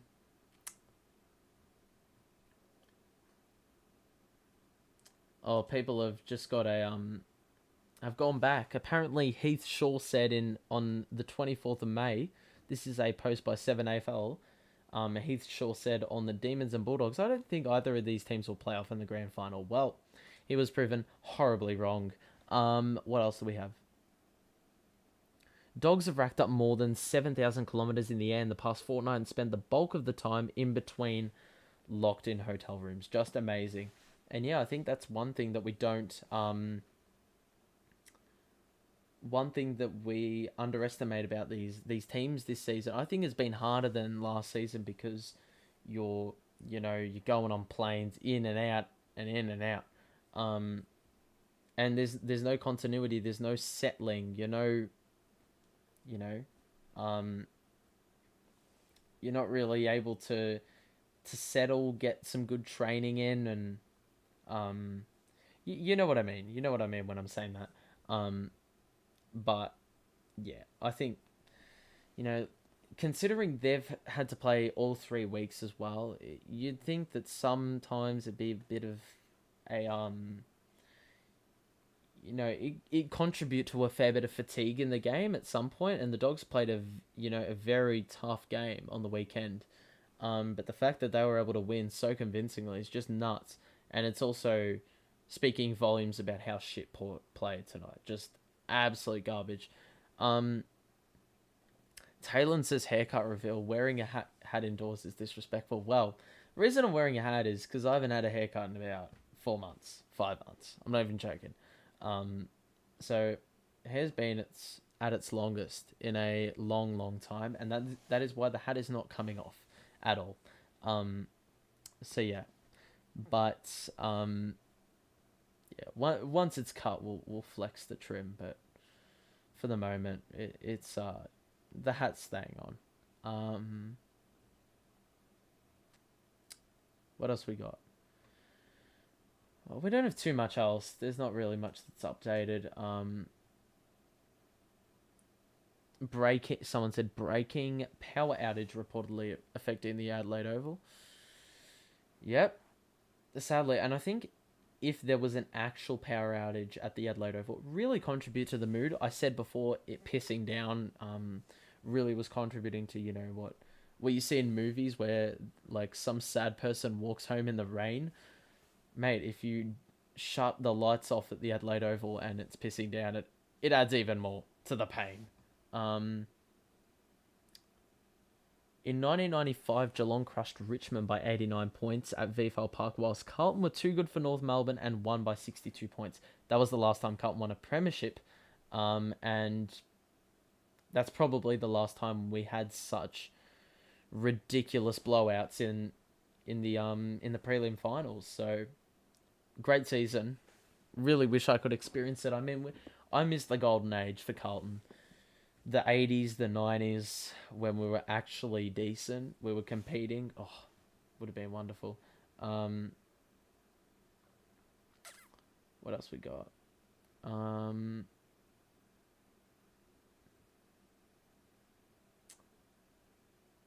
okay, this sums it up completely. From a neutral supporter's point of view, I can't remember a more underwhelming set of prelim finals. Sure, the storylines are great, but the games themselves were so boring. I can't say it any better. Um, yeah, the really underwhelming. But I'm really happy that we've got a different lot of grand finals. You know what I'm saying? A lot of teams in the grand final. A Demons Bulldogs grand final is a bit of a nightmare for neutral supporters. Don't want either team to lose. Just hope it is a close contest. That's all I really asked for, given what we just saw this week. Talon says, "Have you seen the new PlayStation showcase for the games?" No, I haven't. Not gonna lie, I haven't really been interested in many PS4 games for the moment. Cause yeah, like NBA 2K came out yesterday, and I'm just refusing to play it. I just what's the point, really? Um, and then we've also got um, I don't know when FIFA 22 is coming out, but I'm not planning on playing that either, or even buying it, to be honest, because it's just going to be the same shit, really. Same shit, different year. Um, what else we got here? But yeah, nothing really is floating my boat right now. In terms of what games I want to play. It looks like we have an EPL game that's already started as well. Let me just have a quick look at that. I think it's started. John Smith says, can tell that's your name. These card games have destroyed sports games. Yeah, with Ultimate Team. Oh my god, that voice crack was disgusting. Um, with Ultimate Team and my team and all that stuff, it just becomes like a transaction game. You spend ridiculous amounts of money to make your team better, and that's how you win. If you remove that entirely, it's going to make for such an interesting experience because you got to do it the hard way. Everyone's got to do it the hard way. And you get rewarded if you play more. Whereas now it's just easy shortcuts. Like, even with like the My Player, you spend money, a lot of money, and you're going to be significantly better than anyone else that doesn't spend money. So it is pay to win as much as you hate to see it, and it's not even that. It's just the fact that I know that with FIFA they have no competition, and with NBA they have no competition. NBA 2K they have no competition.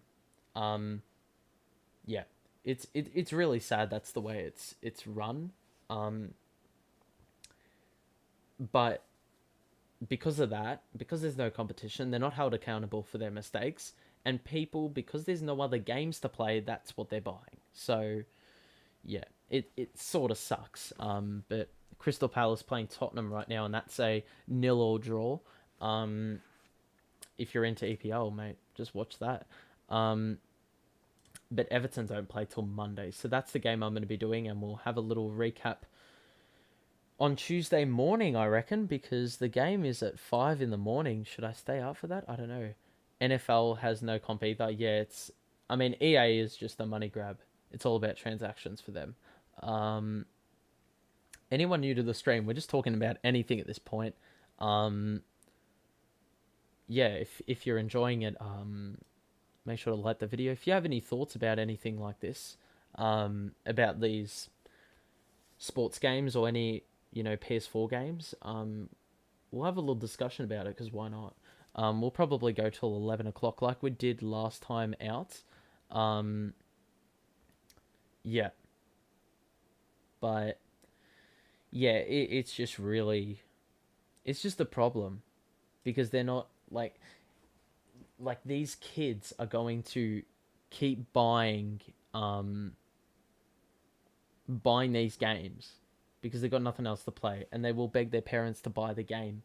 Um, you know, so these people are just gonna keep, or these companies are gonna keep racking up money, year after year because kids will keep buying their game. It's as simple as that, and it's really you're buying it for a update or a player update or a squad update. Um, Talon says, "Do you have AFL Evo?" I do have AFL Evo. Um, I haven't played it in a bit of time though. It's just like it's not the best game. Like it's the only AFL game out in the market, so I understand why you would play it. But it also like the problem with that, um, the problem with that is, um, what was I gonna say? I've just forgotten. I just completely lost my train of thought. Um, yeah, okay, I've just remembered what I wanted to say. Yeah, like there's this one thing where you can just handball the ball up the field, and it's a pretty cheesy way to play, but you just handball over the top every, you know, it'll take like 9 handballs to get from one end of the field to the other, which is just a pain. Like that's not football. But obviously, I'm pretty sure the company, I don't know, was it Wicked Witch that made the game? Um, they're not like a big EA or 2K company, so they're on less budget. I think they made the game on Unity Engine or something, which isn't like complicated either. So it's gonna be a bit, um, it's gonna be a bit dodge. It's not gonna be, it's not gonna be polished. Um, but yeah, in saying that, it's not a bad game. It's significantly improved on the first game, that they made because that was buggy. But yeah, so yeah, I do have AFL Evo. But anyone else have any questions about games or anything along those lines? Go ahead, shoot through your questions. About anything about the AFL in real life, about games, about anything really. Um, because we'll try to do the stream as long as we can, until like 11 o'clock. Um, John says the cost of making top level games are too much for the AFL fan base. This game is being agreed with.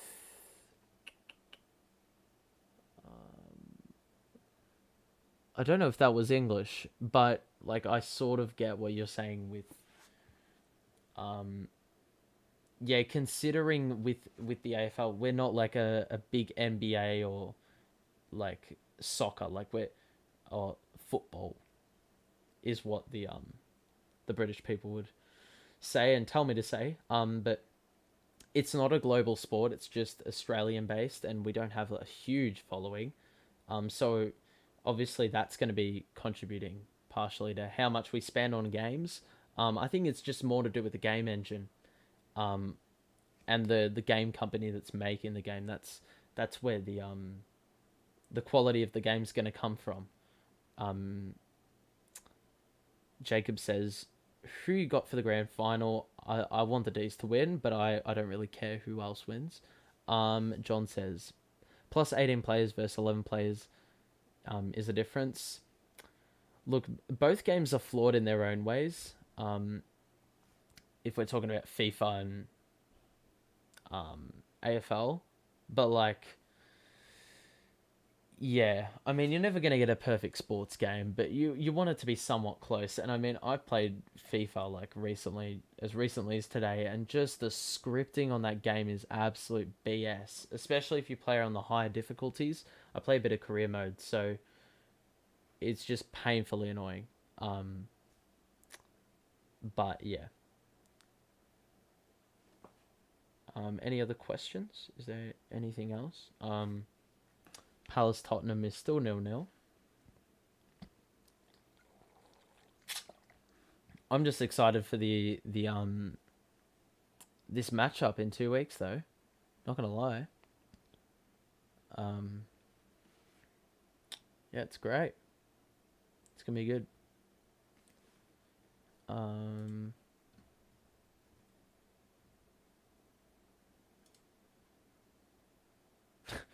there's just an image of Josh Dunkley with 18 minutes left in the game, chilling on the bench with his arms crossed and cross legs, with his mouth guard out.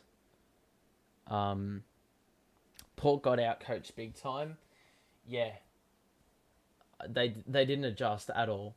Um, but I mean, they got everything they needed in terms of the situation. Home final with fans, 2 weeks off.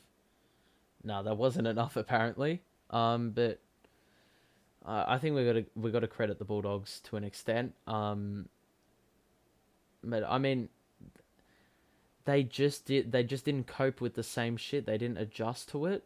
There was a lot of crumbing. Just I think that was just part of the game. The Bulldogs cope better at ground level, and we've always seen that really. Bulldogs have always been a better contested team. So when the ball hits the ground, we saw with the Brisbane game last week as well, and I think the Bombers game the week before when it was pissing down, the Dogs cope better. It was a bit dewy last week, so they cope better in that as well. Here, it just hit the ground, and you saw what they could do with their pressure and whatnot. So I think that was part of the problem. Like just yeah, and even the Stefan Martin in was really good for them. I mentioned earlier in the stream the reason for that, but yeah, the Power needed to play way better than what they did tonight, and same with Geelong last night. So yeah, I mean for the Power and the Cats, I don't know what the I mean, I don't know what the repercussions are for both these sides. Um, Geelong and Port Adelaide, do they reset? What do they do? Big question marks. But yeah, we'll we'll see how that goes because there's going to be a lot of discussion in the upcoming weeks about coaches and list changes and all that. So going to be interesting to see what happens to Ken Hinkley, what happens to Chris Scott, to the Carlton coaching job, to yeah, there's a lot of things. There's a lot of things. But yeah, we may be wrapping up the stream nice and short very shortly. If there's anything else you want to ask before we stop this one, question saying, are you going to play AFL Evolution Grand Final to determine the winner for us? I don't actually like. I know you can record on the PS4. I just don't know how to do it, and I think it'd be a bit difficult syncing gameplay and the webcam. I mean, I've got to work that out. I mean, I've got 2 weeks to work it out, so we'll see if we can get that content out. If we get that content out, so yeah, I may do that. Thank you for the video suggestion. If there's not any other questions or anything to say, we may just wrap this one up, and we'll finish the stream off, I reckon. We've had a lot more viewers in tonight, or a few more viewers. So thank you for everyone that's tuned in as well. We've got five in the four. We've got 4 people in right now. So some of them probably have been here for quite a while. Some others not as long, but hope you're enjoying the stream nonetheless. If you want to like the stream before we end it off, go ahead. And subscribe we'll probably be doing the grand final stream in 2 weeks time, which will be great. I don't know if we want to do the build up as well. I don't know what the situation is in terms of pre-match entertainment and whatnot, whether we'll do the full discussion an hour before. I mean, I can't imagine there'll be a lot of people on Kados's stream, but regardless, I think that'll probably wrap it up. It looks like the viewers are slowly filing out, so that's probably going to be it from me. Hope you enjoyed the stream. Just like it if you go on to enjoy it, or you went on to enjoy it, and yeah, that's it. Anything else you want to say? Anything that wants to be said? We'll finish it off. Taylor says good night. Mate, too intimate. Oh, Tottenham have a red card. Too intimate for my liking, mate. But yeah, if you have any questions, this is the final call, and then we'll end off the stream. I reckon we'll shut up shop. I love to say that.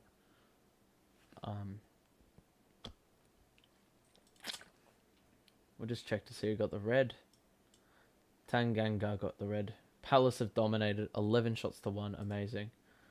What the hell? Second yellow card. Yeah. I think that'll be it. Alright. We're done. Hope you enjoyed the stream. If you've been here for a while. If you haven't, thank you for tuning in nonetheless. We'll be back here in 2 weeks' time for the big one. The big one. What do they call it? The big dance. I don't know what they call it. Something along those lines. My bad. But yeah, regardless, it's going to be great. It's going to be wonderful. We'll be doing some stuff before then. Obviously, we'll be posting a few videos and whatnot. But yeah, I guess I'll see you in the comments section of the YouTube videos, or I will see you, somewhere else. Yeah, it will be the stream. It'll be the stream. So, yeah, 2 weeks' time. Anyway, thank you all for being around, and that'll be it. Like the stream. So long, all of you. That's it. Alright. Thank you. Goodbye.